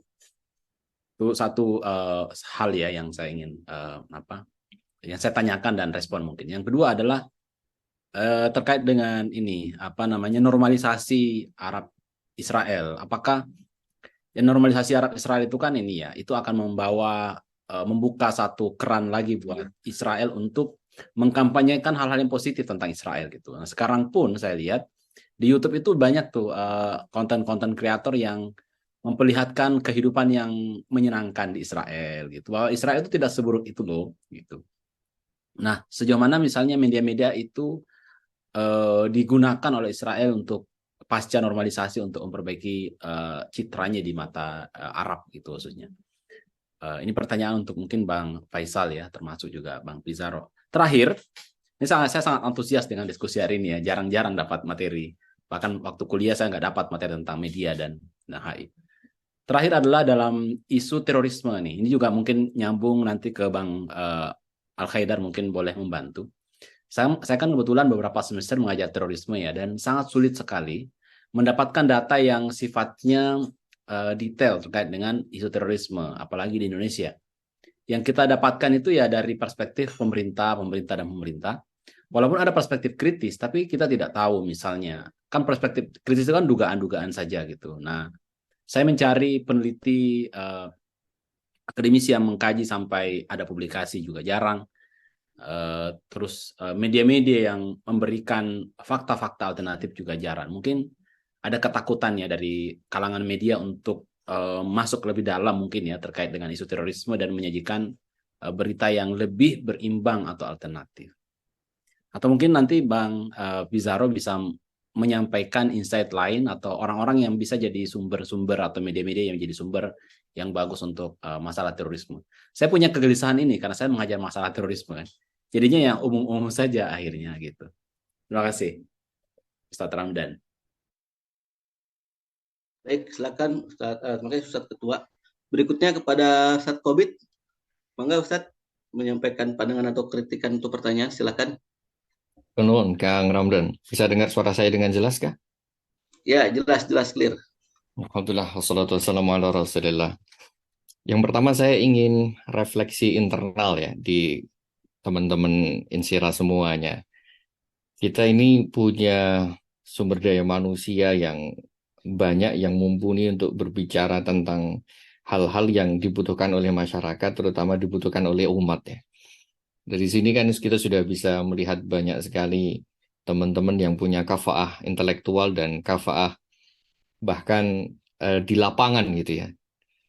Forum kali ini itu sebetulnya sangat bagus sekali apabila itu dikonsumsi, disebarluaskan, dikemas dengan gaya jurnalistik dan disebarkan secara masif melalui media massa dan seterusnya. Dan itu dibutuhkan oleh teman-teman Insyera dan teman-teman yang concern tentang media massa internasional ya, kemudian posisi umat atau permasalahan keumatan di tengah kancah global dan seterusnya. yang saya refleksikan di sini ini forum yang kelewat batas keren sebetulnya, Mas Hasbi, saya sepakat. Tapi di Insira sendiri, ini tadi saya sempat melihat sempat tembus 19 angka, tetapi sekarang jadi 8 angka ini. Nah, ini juga refleksi internal ini. Padahal kita punya orang-orang sekelas Bang Faisal, Bang Pizarro gitu. Mungkin nanti kita bisa konsultasi tuh Mas Hasbi kepada beliau berdua itu. Bang Haidar juga nggak kalah kerennya untuk social engineering. Kang Ramdan punya pengalaman media juga. Tapi bagaimana kita bisa mengemas kegiatan Insera dan kemudian itu menjadi apa ya sesuatu hal yang memang menyentuh teman-teman di lapangan dibutuhkan dan ada sense of belonging dan kemudian Insira menjadi bagian dari proses itu begitu. Kan sayang sekali ini Ustadz Hasbi ya. Wah ini pembicaranya keren-keren kita ngomong FGD yang sudah sangat waduh Ini kerennya ini karena yang ngomong ini praktisi sekaligus dosen gitu. praktisi sedangkan diskusi dan ini kan jarang-jarang tuh ya. Saya kira Right. kita di sini punya dua sisi semuanya itu. Praktisi juga. Saya juga di media, saya juga jurnalis juga pernah juga di beberapa di televisi saya juga pernah jadi broadcaster jelek-jelek kayak gini. Ya orang-orang Indonesia keren-keren kan. Iya, jadi tetapi kenapa kekerenan ini tidak kemudian dirasakan oleh publik gitu loh. Ini concern bersama kita ini. Kang Pizarro yang tulisannya keren-keren dan pengalamannya dan seterusnya tadi. Nah ini refleksi internal kita. Yuk kita bareng-bareng gimana nih mikirnya nih. Atau mungkin karena kita sudah punya kesibukan sendiri-sendiri jadi bingung ini untuk kita menata soft ini. Sawusu vakumnya ini kita kurang kurang bisa benar-benar menata itu. Nah itu satu refleksi ya. Gimana nih? Makanya saya tadi kasih lontaran di WhatsApp itu. Kita ini sudah terlalu banyak ini mengundang teman-teman yang keren-keren, para pakar praktisi. Bang Haidar udah berapa kali ngomong di kita, Prof. Ibnu Bur, macam-macam lah kita itu sudah keren, tapi pengemasan di YouTube saja kita nggak ada mungkin ya, atau mungkin ada tapi masih mati suri dan seterusnya. Jadi sawusu vakumnya itu kita kurang menginternalisasi dengan baik ya. Ya kita mungkin maklum lah, masing-masing punya kesibukan satu dua gitu. Dan kita memang ini adalah second second sessions atau second forums gitu ya. Tetapi ya alangkah lebih baiknya ya kan ini kan kemanfaatannya bisa dirasakan oleh banyak pihak gitu. Tidak hanya oleh kita-kita yang hanya berdelapan di sini katakanlah. Satu itu Ustadz Hasbi dan mungkin mohon nasihatnya lah kepada teman-teman yang keren Mas Bizarro, Mas Faisal Habib Asakov ini yang sudah punya Al-Baladko ya. Jadi kita juga minta nasihatnya lah ini. Nah, terkait dengan itu deh, di era post-truth ini tadi kan sudah dikatakan ya, saya kira terjadi disrupsi juga tuh Kang Pizarro ya, di masyarakat kita. Dan semua media itu semuanya merasakan itu. Nggak yang gede, nggak yang kantor berita yang raksasa-raksasa, yang kecil-kecil seperti Sabili pun tergilas gitu ya. Apalagi yang lebih kecil dari itu ya oplahnya lah gitu. Atau apalah ya. Wah itu sekarang kan terjadi disrupsi itu. Jadi kenyataannya seperti yang dipotretkan oleh Kang Pizarro tadi saya kira ya. Masyarakat itu publik secara global itu cenderung kalau mau mencari informasi ya WhatsApp satu gitu. Kemudian kalau mau nyari basis data itu ya, basis data yang di kepala itu ya Google gitu atau YouTube gitu kalau video. Ya sudah itu saja. Dari situlah kemudian nanti informasi itu mengalir gitu. Nah, faktanya seperti itu tadi itu kan berdasarkan riset ya yang dari situlah kemudian kita bisa melihat siapa di belakang YouTube, siapa di belakang Instagram, siapa di belakang WhatsApp dan seterusnya itu. Dan itu semuanya bukan berasal dari so-called komunitas atau masyarakat yang basisnya Muslim, berideologi Muslim atau basisnya dari kalangan Muslim begitu ya. dari peradaban Muslim yang beridentitas Muslim gitu. Kita sadar itu semua. Jadi kita sadar bagaimana posisi media Muslim itu dalam posisi peri-peri daripada dalam posisi yang inti begitu. Nah, kenyataannya seperti itu, Kang Pizarro, Kang Faisal gitu. Mungkin yang ingin saya berikan masukan dan apa ya ini mungkin apakah obrolan menara gading ataukah apa? Tetapi yang jelas kita harus punya strategi sawusufu vakum itu tadi, punya strategi bagaimana mainstreaming kepentingan-kepentingan Islam, kepentingan-kepentingan keumatan itu kemudian bisa didengar, bisa kemudian tidak menjadi peri-peri di kancah global. Nah, ini kan di dalam mata kuliah media massa internasional dan seterusnya, komunikasi internasional, saya kira teman-teman sudah paling paham lah itu, sudah tahu. Teori itu kan sudah jenuh lah kita, sudah. Tetapi action itu kan yang strategi action teknis itu yang kita butuhkan gitu.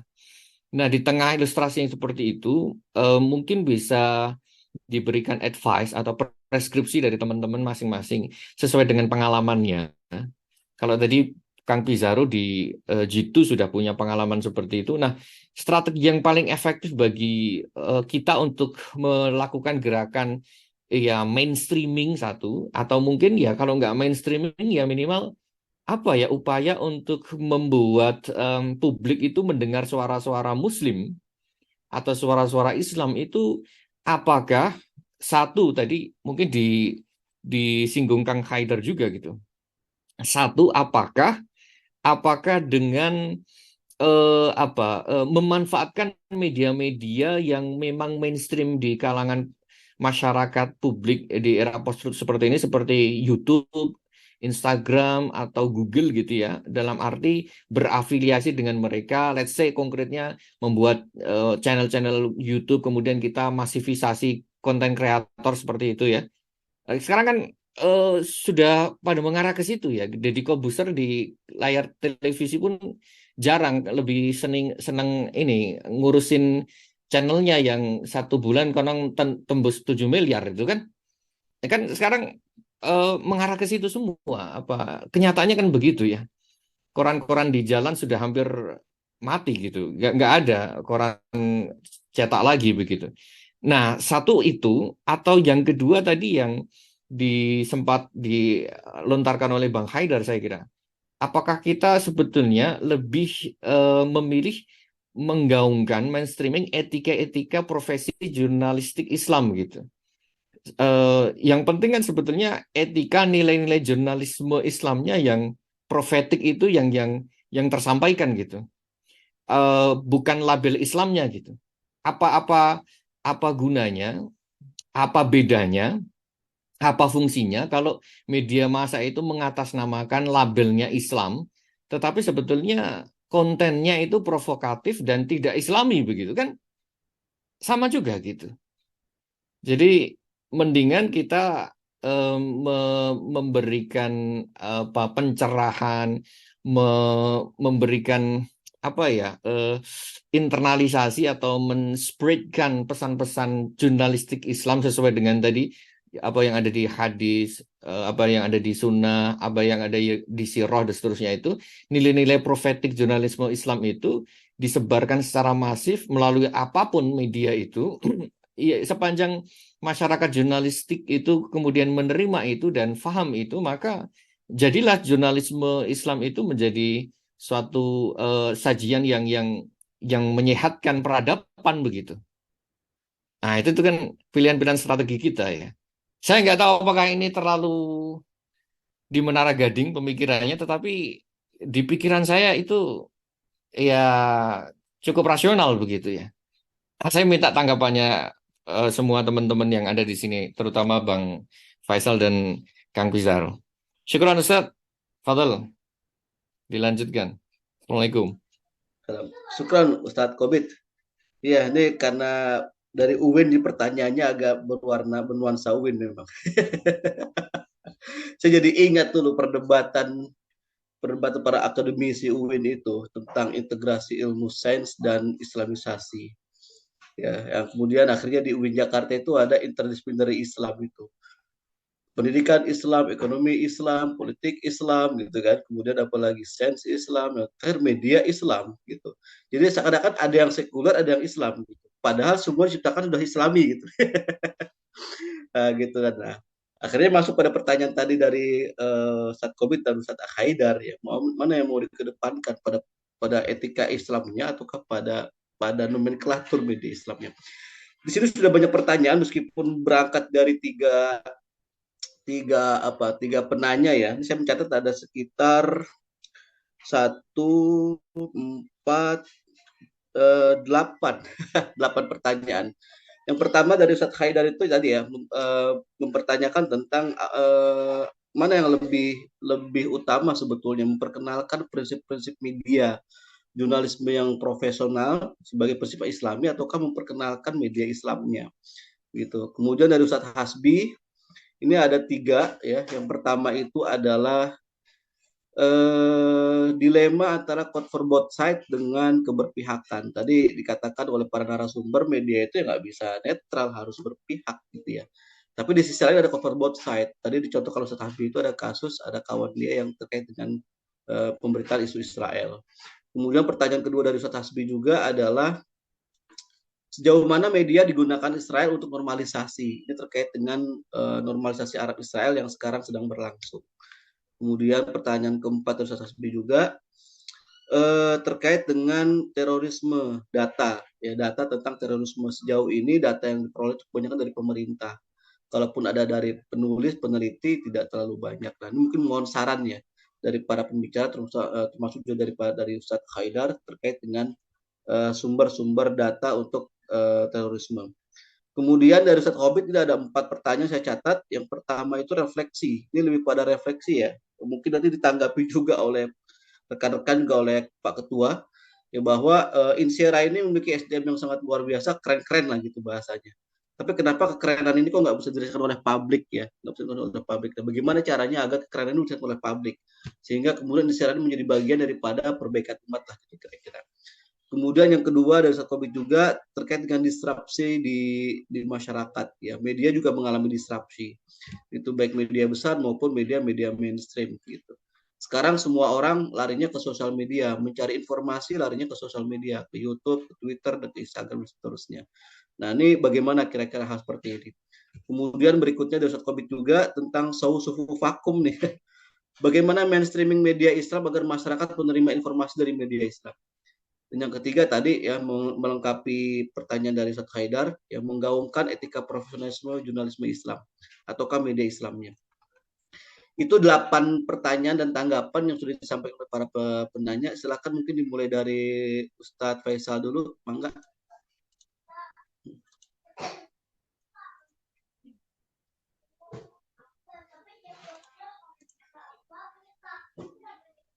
Masih di mute, Kang. Kang Faisal, masih di mute.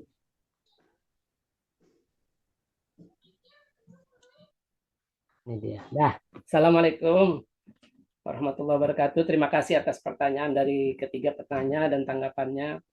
Kalau ditanya tadi yang soal dari Pak Haidar, apakah kode etik jurnalisme dulu ataukah Islam dulu? Kalau saya, yang prinsip saya selama ini, saya pernah di Tempo juga, saya pernah di merdeka.com juga, sebelum saya bikin albalad.co. Prinsip saya itu tadi, informasi tidak boleh disembunyikan. Bagi saya dosa ketika kita menyembunyikan informasi yang penting untuk diketahui, baik itu yang sifatnya positif maupun negatif. Jadi prinsip itu yang harus, prinsip pertama yang harus dilakukan oleh sebuah media atau orang atau institusi yang ingin menyebarkan informasi. Prinsip kedua itu verifikasi. Karena itulah salah satu alasan saya bikin albalad.co itu, ya alhamdulillah saya punya jaringan banyak baik di Israel. Makanya ada rubrik wawancara, itu semua wawancara saya. Saya pernah wawancara dengan Miss Rumi Al-Kahtani, Miss Arab Saudi 2021 dengan pakaian memperlihatkan belahan payudara dan segala macam. Artinya saya mau menunjukkan bahwa Arab Saudi sudah berubah. Arab Saudi beda dengan Arab Saudi yang dulu. Saya juga wawancara dengan Emmanuel Sahaf tentang pertemuan Gus Dur dengan Simon Peres yang tertutup bagi media, dan saya dapat detailnya itu dari Emmanuel Sahaf, mantan kepala. Jadi saya membuat albalad.co itu memang punya tujuan edukasi untuk agar orang tahu Timur Tengah secara utuh. Secara utuh dalam arti ya baik yang positif maupun yang negatif. Jadi saya berusaha mencari ke sumber-sumber langsung. Misalkan, jadi kalau kayak albarat.co itu sering dikutip oleh akun-akun Twitter kaum oposisi Saudi. Jadi misal Abdullah Al-Audah itu anaknya Salman Al-Audah. Dan saya sering mencari informasi-informasi sensitif karena kita tahu di negara kerajaan yang otoriter semua media Al-Arabia, Arab, News Saudi Gaza itu kan dikontrol oleh pemerintah. Itu akan sulit mencari informasi yang sensitif. Nah, biasanya saya lewat akun-akun orang-orang Yahya Asiri, kan banyak di London tuh. Terus seperti yang Daun Mena, bentukannya Mendiang Jamal Khashoggi. Nah, jadi saya banyak mencari informasi sensitif dari sana karena media-media yang dikontrol oleh negara Saudi ya tidak mungkin dia akan mengeluarkan kayak kasus misalkan penangkapan ini. Saya juga biasanya ke Prisoners of Conscience, itu akun Twitter yang memantau penegakan hak asasi manusia di Arab Saudi. Penangkapan ulama itu banyak di-share maupun di SOHR, European Saudi Organization for Human Rights. Jadi banyak informasi masih sensitif seperti suku Huwaitat yang dibunuh Abdurrahim Al-Huwaiti, terus bagaimana kasusnya seperti Rampang, bagaimana Arab Saudi bin Salman memaksa proyek NEOM, proyek ambisius, dan harus mengusir suku Huwaitat yang memang sudah ada di situ ya sudah lama, mungkin ratusan atau ribuan tahun di sepanjang di provinsi Tabuk itu kan menyebar sampai ke Yordania. Nah, terkait normalisasi atau konflik Palestina-Israel, saya melihat media Indonesia, media di Indonesia apapun itu, mereka cuma menulis ulang lah. Kalau saya sih di Tempo diajarin bukan menerjemahkan, rewrite. Jadi tulisan di media internasional harus kita rewrite dan juga dengan pakai cara pandang kita. Makanya saya melihat kebanyakan media di Indonesia tuh memakai versi pandang Barat yang pro Israel, misalkan, dan termasuk lembaga-lembaga resmi. Faktanya Israel itu menjajah Palestina, tapi kita lihat Kemlu ataupun presiden ataupun akademisi sering memakai konflik Palestina-Israel. Buat saya itu sudah blur, sudah bias. Dan itu yang propaganda atau cara penggiringan opini yang ingin dilakukan oleh Barat bahwa Palestina Israel bukan isu penjajahan, itu isu konflik. Dan sayangnya itu dipakai di kalangan institusi resmi. Menlu pun berbicara begitu, presiden juga begitu, dan bahkan banyak akademisi menganggap ya itu konflik. Kalau saya sih menulis selalu penjajahan Israel atas Palestina, yaitu bagian dari prinsip saya membela Palestina. Ya, tadi ibu kota Tel Aviv. Kita sudah banyak kalah narasi dalam soal konflik Palestina-Israel, dan fungsi media sebenarnya untuk membenarkan hal itu, karena media itu kan menjadi salah satu rujukan untuk bagaimana masyarakat memandang suatu tema atau suatu objek tertentu atau suatu peristiwa tertentu. Disitulah fungsi media, bagaimana dia membenarkan perspektif yang seharusnya. Jadi ketika kita memandang Palestina-Israel itu sebenarnya isu penjajahan, bukan isu konflik. Karena sangat berbeda ketika konflik dengan penjajahan. Makanya suka ada, karena Israel Palestina nyerang duluan. Buat saya, seperti kita dulu pengalaman penjajahan, namanya negara, bangsa yang dijajah, dia punya hak itu diakui hukum internasional untuk melakukan perlawanan apapun, dengan cara apapun, kapanpun, dan dimanapun. Itu prinsip yang saya belajar itu diakui oleh hukum internasional. Bangsa terjajah berhak melawan. Jadi tanpa menunggu Israel menyerang dulu, ya Palestina berhak menyerang. Karena kan dia bangsa yang dijajah, dia harus merdeka dari penjajah. Nah, seperti itu. Nah, terkait normalisasi Saudi-Israel, satu lagi tentang Palestina. Saya berusaha menjelaskan secara jernih, makanya tesis saya 2008 itu Palestina negara hayalan. Karena ya maaf, selama ini narasi yang dibawa oleh pemerintah atau akademisi di kampus-kampus, ataupun di FGD atau diskusi, itu selalu narasi idealis normatif. Buat saya, narasi itu meninabobokan. Padahal fakta di lapangan, Palestina itu cuma negara hayalan. Apalagi kita udah tahu, ketika Israel mencaplok Yerusalem Barat, atau mengklaim sepihak Yerusalem tahun 80, Itu kan tidak ada yang PBB tidak berani menolak. PBB tidak bisa. Padahal kita tahu tahun 67 itu sudah dinyatakan bahwa sejak 48 ketika Palestina mendeklarasikan bahwa Yerusalem itu di bawah hukum internasional. Tapi kenyataannya kita pun sudah kalah di level formal kenegaraan, level elit politik maupun level akademisi, bahwa ketika kita mendukung solusi dua negara, itu kan bukan konsep yang hasil referendum bangsa Palestina. Itu konsep yang dibuat oleh asing, disetujui oleh asing, dan ternyata kita pun mendukung hal itu. Apalagi kita mendukung permintaan otoritas yang terakhir itu survei itu 80% ingin Abbas mundur. Apa mungkin kita mendukung suatu otoritas di Palestina yang sudah tidak disukai dan tidak dipercaya oleh masyarakat sendiri? Itu aneh ketika kita masih mendukung solusi dua negara, tapi padahal pemerintahan itu Abbas pertama dia sudah habis, sudah inkonstitusional sejak 2009 terakhir masa jabatannya, tapi tidak pernah ada pemilu. Itu kan aneh untuk negara yang menjunjung demokrasi seperti Indonesia masih mau bekerja sama dengan pemerintahan yang sudah melanggar demokrasi, sudah habis masa jabatannya dan tidak disukai rakyatnya. Itu suatu hal yang sangat aneh buat saya. Seperti itu, makanya itulah salah satu faktor. Terlalu banyaklah faktor internal baik dari pihak Palestina maupun Israel yang membuat tesis saya itu semakin menguat, kesimpulannya dan faktanya makin menguat akhir-akhir ini dengan adanya normalisasi bahwa Palestina itu cuma negara khayalan, nggak akan pernah ada negara Palestina itu sendiri. Itu masalah itu. Nah, normalisasi ini sendiri ya, ini akan menjadi alert bagi negara-negara Muslim karena kita tahu Saudi itu sebuah apa sih istilahnya poros, sebuah rujukan. Apapun yang dilakukan Saudi itu akan berpengaruh terhadap dunia Islam.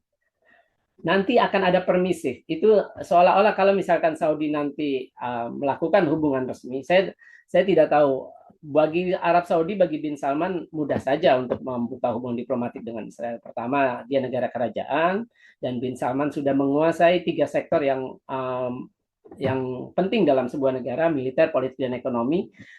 Mudah saja dia, dan tidak akan ada, saya yakin tidak akan ada berani negara yang mungkin kecuali Iran, tapi tidak hanya sekedar mengecam. Karena yaitu tadi Saudi punya alat peras yang paling efektif, kuota haji dan umrah. Bisa dibayangkan kalau Indonesia marah-marah kalau Saudi buka hubungan diplomatik dan Israel, kuota haji dikurangi aja itu sudah ramai di sini. Karena kita banyak antriannya, kita kuota haji terbesar di dunia. Jadi saya lihat ya Indonesia tidak akan berani bersikap keras ketika Saudi akhirnya memilih berjabat tangan dengan Israel. Jadi kita lihat itu akan makin membuat seperti legitimasi bagi negara-negara seperti Indonesia. Saudi aja yang kiblat umat Islam mau. Dan yang berbahaya itu sikap permisif. Apalagi kalau Saudi memaksakan, ayo semuanya berhubungan diplomatik dengan Israel, itu jauh lebih berbahaya lagi. Tidak akan punya pilihan negara-negara Muslim lain. Karena ya itu tadi Saudi secara eksklusif menguasai manajemen haji dan mereka bisa menggunakan itu sebagai alat peras efektif agar negara-negara Muslim mau mengikuti kemauan Saudi. Ya, karena selama ini juga yang terjadi semacam itu, liberalisasi ekonomi, sosial, budaya yang terjadi di Saudi tidak diimbangi dengan liberalisasi politik. Jadi orang mengkritik aja, ada yang di Twitter, ada yang dihukum sampai 34 tahun penjara, ada yang 50 tahun. Dan kita tidak pernah berani. Kita sebagai negara Muslim terbesar, demokrasi juga negara Muslim dengan demokrasi terbesar, kita tidak berani mengkritik Saudi. Atau dengan lantang menyuarakan pembebasan tahanan politik itu sendiri. Atas karena mengkritik. Jadi kita sendiri juga sudah melaksanakan demokrasi semua. Nah yang ketiga tadi, maaf apa ya tadi ya? Maaf Ustadz, yang tadi apa ya? Yang terakhir ya? Pertanyaan terakhir. Terakhir dari Ustadz Kobit atau dari Ustadz Hasbi? Ya. Tadi ada dari Ustadz Hasbi itu sebetulnya posisi cover both side ya di dalam keberpihakan itu seperti apa? Itu mungkin yang juga perlu dijelaskan juga tuh belum disinggung sepertinya oleh Ustadz Faisal. Ya, keberpihakan itu sebenarnya di opini ataupun di tajuk. Itu dua tempat. Tapi ketika berita kita harus fair, harus cover both side. Ketika istilahnya misalkan ini ngomong begini, yang pihak lawan harus dikasih tempat. Nah itulah yang coba saya lakukan di albalad.co seperti itu. Saya memberi kesempatan akademisi Israel atau tokoh-tokoh dari Israel untuk menulis opini di albalad.co agar untuk melengkapi yaitu tadi opini yang lain. Saya juga memberikan kesempatan kepada Marwan Barghouti untuk menulis. Jadi Marwan Barghouti itu menulis hanya di 2 tempat, itu di Guardian dan cuma di albalat.co karena saya kenal baik dengan istri dan anak-anaknya secara pribadi. Nah, memang sekarang ini seperti dibilang oleh Pizarro bahwa sekarang itu saya pernah ditanya beberapa tahun lalu ya bahwa media itu akan seperti individualis. Media bukan lagi sebuah institusi. Kita lihat sekarang banyak tokoh-tokoh pesohor, baik itu politisi, artis, apapun, mereka sudah memiliki channel YouTube sendiri. Mereka juga sepertinya tidak peduli lagi apakah laku lagi dipanggil televisi atau enggak, karena orang sekarang menonton lewat YouTube atau lewat Instagram. Jadi media itu, media penyebar informasi apapun itu dalam bentuk hiburan ataupun informasi politik seperti tadi disebutkan Deddy Corbuzier, itu akan lebih berpengaruh karena mereka punya pengikut, mereka punya daya tarik. Oh, artis, oh, politisi.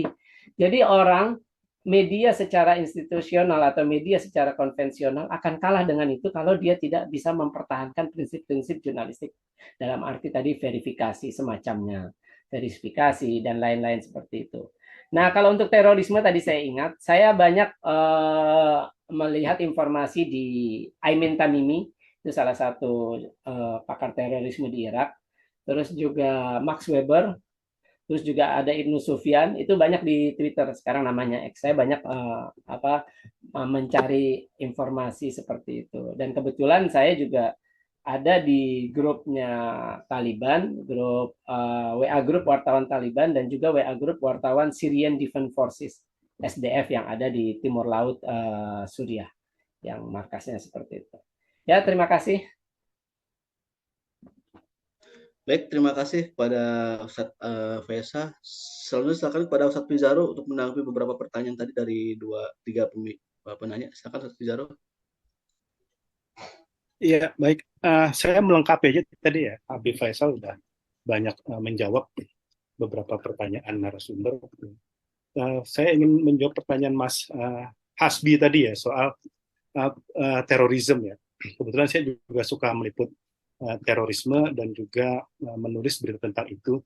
Sebenarnya Aliansi Jurnalis Independen itu sudah bikin panduan peliputan isu terorisme ya. Yang ini sebenarnya menurut saya juga sangat bagus dan fair ya dalam peliputan isu terorisme. Ada salah satu poin di pedoman peliputan AJI itu, misalkan ya poin nomor 6 itu, wartawan harus selalu menyebut kata terduga ya, dalam kasus terorisme. Karena kalau kita lihat kayak beberapa media arus utama ya, kayak Detik, kayak Tribun, dia langsung ketika terjadi penangkapan dia langsung menyebut teroris seperti itu. Ya, padahal dia belum diadili, belum disidang gitu ya. Gitu. Jadi inilah terdakwa aja tuh nggak ditulis tuh, tapi langsung ditulis teroris gitu. Padahal seharusnya dia harus menempatkan dulu kata terduga gitu. Problemnya memang Mas Hasbi, aparatur negara ini tidak selalu terbuka sebenarnya kalau kita bertanya secara lebih detail tentang isu terorisme. Ada beberapa juga mungkin wartawan yang juga kesulitan akses untuk melakukan perimbangan peliputan. Contohnya kayak gini ya, misalnya ketika kasus Jamaah Islamiyah itu ditangkap ya, kita mau cover botnya itu agak susah. Siapa jubir Jamaah Islamiyah kayak gitu, yang bisa ngomong ke media. Itu kan tidak ada gitu ya. Kedua, kalaupun dia sedang melakukan persidangan, siapa pengacaranya yang bisa kita akses? Gitu. Ini yang kemudian akhirnya banyak pemberitaan itu hanya satu arah. Ya mungkin kita kan nanya kan ke Bang Haidar, saya juga sering nanya nih, wawancara ke Bang Haidar, profiling para terduga terorisme ini jaringannya siapa seperti itu. Itu satu beberapa hambatannya. Kedua, memang isu terorisme itu agak sensitif bagi beberapa media. Ya. Kalau kita di Anadolu Agensi saja dulu saya sudah diingatkan kalau isu terorisme kita harus ikutin pemerintah karena kita di sini tamu ya, karena Anadolu itu kan kantor berita pemerintah ya.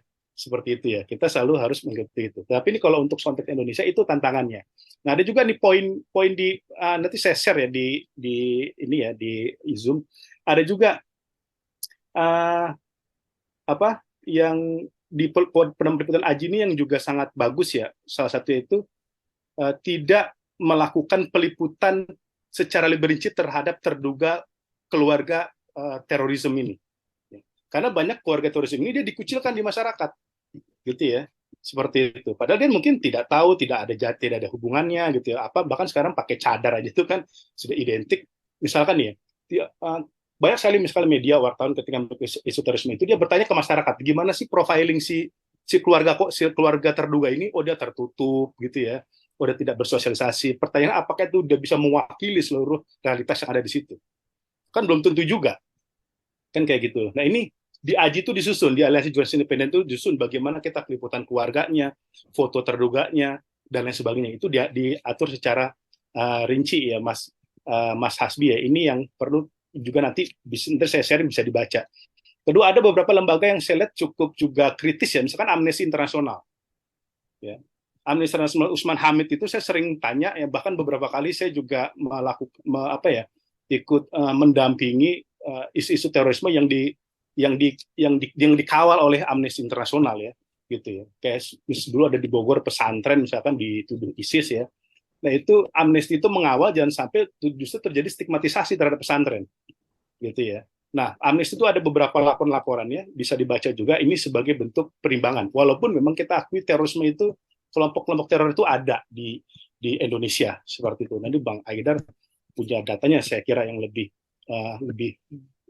rinci lagi gitu. Tapi ini beberapa yang bisa dilakukan dalam isu terorisme di sini ya, memang kita perlu hati-hati juga bahwa kita melihat terorisme adalah sebuah kejahatan, iya, tapi jangan sampai kemudian melakukan generalisasi terhadap kelompok-kelompok Islam atau kelompok-kelompok yang memiliki yang punya ideologi gitu ya, untuk juga disematkan sebagai isu sebagai teroris itu.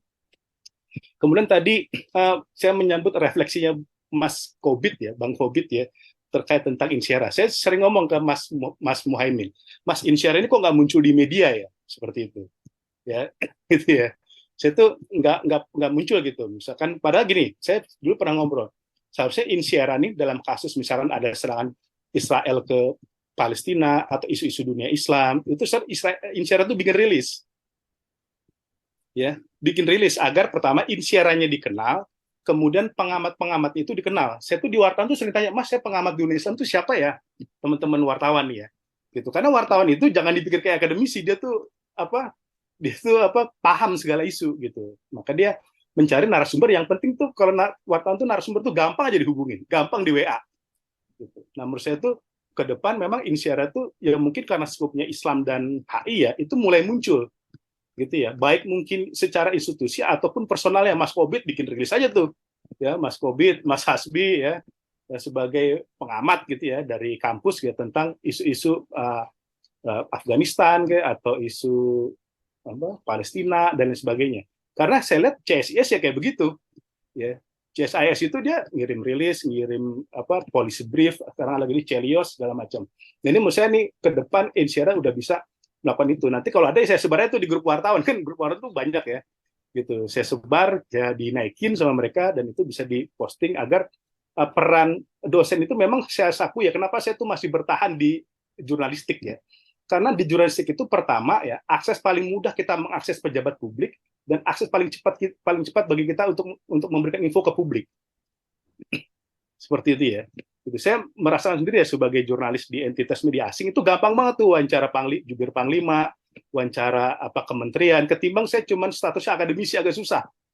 Gitu ya. Saya sering tuh biasanya tuh jubir Kemhan, jubir TNI itu saya gampang gitu. Kalau untuk kontak langsung kita lihat, saya Benar News Washington, Biro Jakarta, ingin konfirmasi bla bla bla.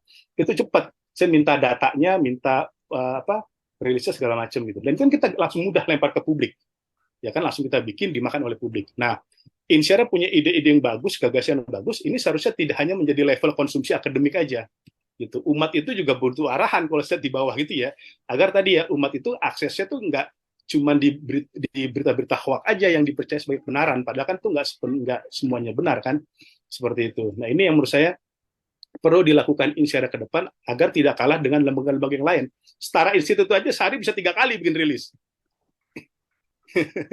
Setara itu kasus Rempang ya, kasus isu toleransi ya, isu apa gitu. Kalau sekarang tuh temannya Pak Ramdan tuh, Ujang Komarudin tuh juga ya.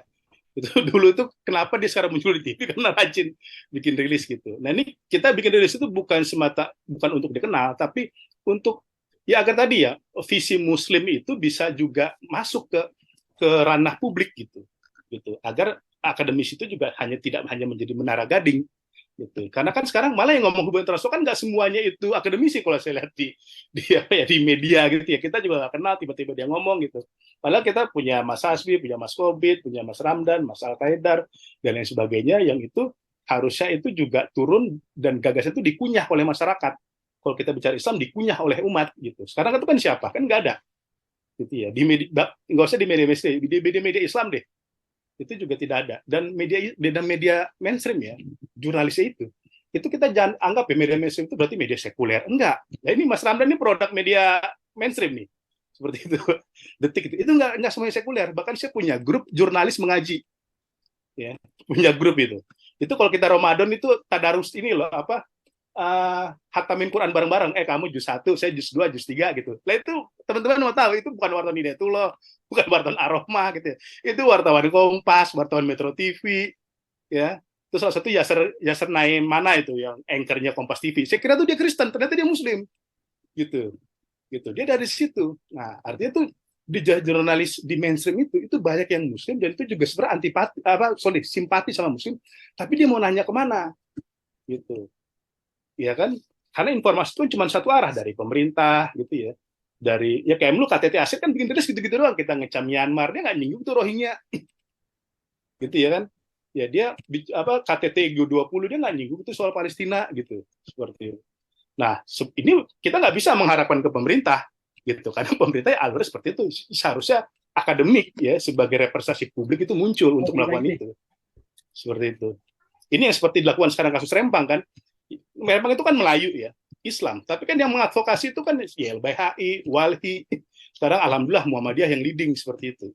Dan itu ya dimainin sama media sekarang. Selalu ada kan info dari media kelompok-kelompok masyarakat sipil ini bikin konvers ya, bikin ketemu wartawan, bikin doa bareng gitu. Itu terus running itu isunya seperti itu. Nah, ini menurut saya juga ke depan perlu banyak dilakukan Insyara agar Insyara pertama lebih dikenal dan visi umat itu tidak hanya berhenti di level akademik, tapi juga turun ke meresap di umat di akar rumput. Seperti itu. Baik, terima kasih Ustadz Pizarro. Ini berhubung sudah pukul 12 ya, sudah azan juga Bapak-Bapak sekalian. Saya mungkin ya tidak terpuaskan ya, karena tadi pertanyaan tentang kamu banyak sekali ya. Tapi ada beberapa hal terakhir dari Pak Pizarro itu saya kira bisa menjadi sebuah mungkin rekomendasi yang perlu di follow up juga di Insyara.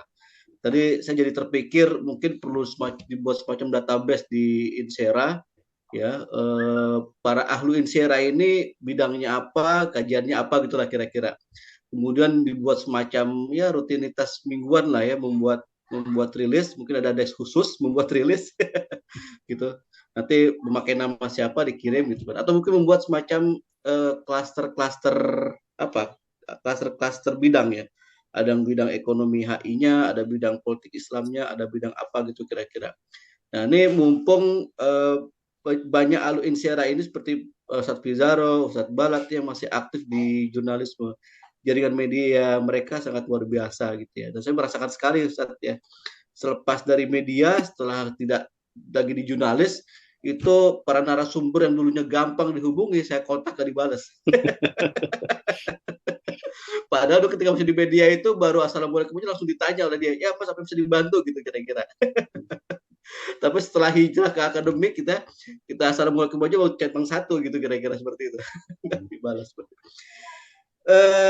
Jadi itu mungkin ya para asatidz sekalian, kita sudah di penghujung FGD kita pada siang hari ini ya. Memang mungkin tidak terpuaskan, masih beberapa pertanyaan atau tanggapan belum direspon, tapi karena waktu juga lah sudah membatasi kita. Ini pedoman peliputan terorisme dari Pak Pizarro ya, untuk tadi yang ditanyakan oleh Pak Ustadz Hasbi. Mungkin ada yang mau disampaikan para partisipan sebelum saya kembalikan kepada Pak Ketua. Sudah cukup ya. Baik. Satu lagi Mas Ramdan, lupa saya ya, tadi yang pertanyaan Pak Al-Qaedar ya soal kode etik. Kode Kemudian etik, juga menyambung dari keluhannya Habib Faisal. Kenapa media-media itu masih menulis Palestina itu konflik ya, atau hanya menerjemah dari media Barat? Pertama, emang karena dia nggak punya pembanding gitu. Yang ngasih tahu di alternatif seperti yang dikatakan Habib Faisal tadi itu kan siapa? Itu nggak ada. Gitu. Saya pun tahu, saya pun bisa mungkin nggak pas lagi ketemuan aja kan gitu, ngobrol gitu. Mana ke depan juga salah satu cara untuk mengenalkan Insyara ke media, saya kasih rekomendasi melakukan kunjungan media. Gitu ya. Kalau ngirim rilis kan mungkin kita belum kenal ya Ustadz Ramdan ya. Ini siapa nih, nggak kenal nih. Nah, mungkin bisa tuh. Yang di Jakarta mungkin Ustadz Ramdan ke CNN Indonesia, yang di Jogja tuh ada Kedaulatan Rakyat ya. Kalau di Jogja, di Surabaya itu ada Jawa Pos. Perlu visit gitu. Media itu senang. Visit dikasih tuh buku-buku yang udah ditulis teman-teman Insyara tuh, kasih mereka aja tuh udah seneng mereka itu ya. Nah, di situ kita dapat cross culture understanding tentang isu-isu dunia internasional di khususnya di Muslim. Mereka emang nggak tahu gitu. Jadi jangan kan mereka ya akademisi aja banyak yang kayak begitu kan, apalagi wartawan yang bukan akademisi gitu. Dulu kita sempat mau bikin tuh pelatihan peliputan isu Palestina, pelatihan penulisan isu Palestina. Cuman kadarullah karena COVID kita belum sempat. Nah, waktu itu saya tapi di asosiasi semacam wartawan peduli Palestinanya lah gitu ya, pusatnya di Istanbul gitu. Kita pengen kumpulin tuh Tempo, CNN, Antara, Kompas, level editor, reporter maupun beratnya. Nanti undang tuh orang-orang Palestinanya langsung untuk ngomong. Itu lebih efektif menurut saya bagi mereka untuk mengetahui apa yang terjadi di Palestina. Karena kan ngomong orang Palestinanya langsung, korbannya langsung. Gitu. Ya, dia sebagai saksi sejarahnya. Nah, kalau itu memang belum dilakukan, salah satu sih saran saya itu ya media visit gitu ya. Ini Ustadz Hasbi, Ustadz Kobit ya, masing-masing lah di mana Insyara itu tumbuh, datang ke media, ngobrol, diskusi tentang, nanti diselipin tuh nulis Palestina begini, tadi concern tentang isu terorisme kayak begini gitu. Seperti itu. Sambil dikasih bingkisan buku gitu ya, atau ada kaos atau beasiswa kuliah di Al-Azhar gitu ya.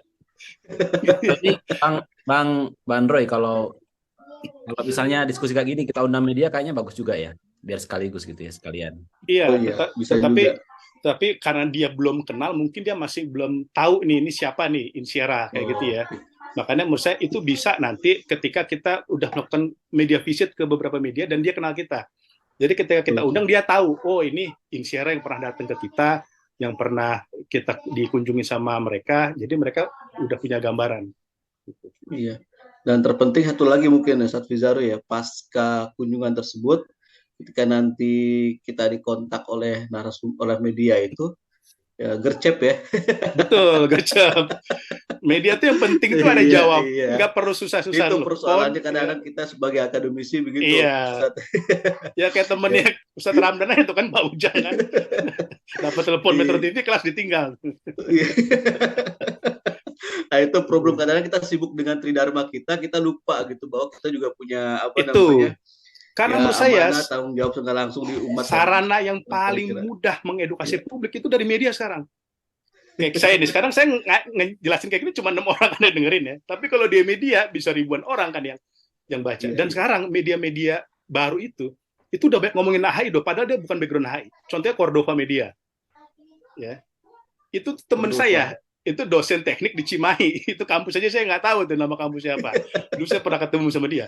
Itu dia bukan nggak pernah kuliah HI, nggak pernah kursus hubungan internasional, tapi kita bisa lihat ya, kita ngomong tentang Palestina, isu Uighur yang paling cepat dipahami orang tuh dari Cordova daripada kita. Cordova Media, betul. Cordova Media. Jadi itu sekali itu nge-like itu bisa ratusan ribu tuh orang yang nge-like itu sama dia, karena dia bagus kan menjelaskannya seperti itu. Nah ini yang menurut saya itu akademisi juga bisa melakukan seperti itu gitu, dengan cara-cara yang engage dengan dunia media. Oke. Baik, ini kalau nggak dihentikan ini nggak selesai nih. Gini ya. Ya memang banyak hal yang memang belum selesai ya, bisa kita lanjutkan mungkin di sesi atau di ruang waktu yang mungkin berbeda ya, karena memang tadi batas oleh waktu.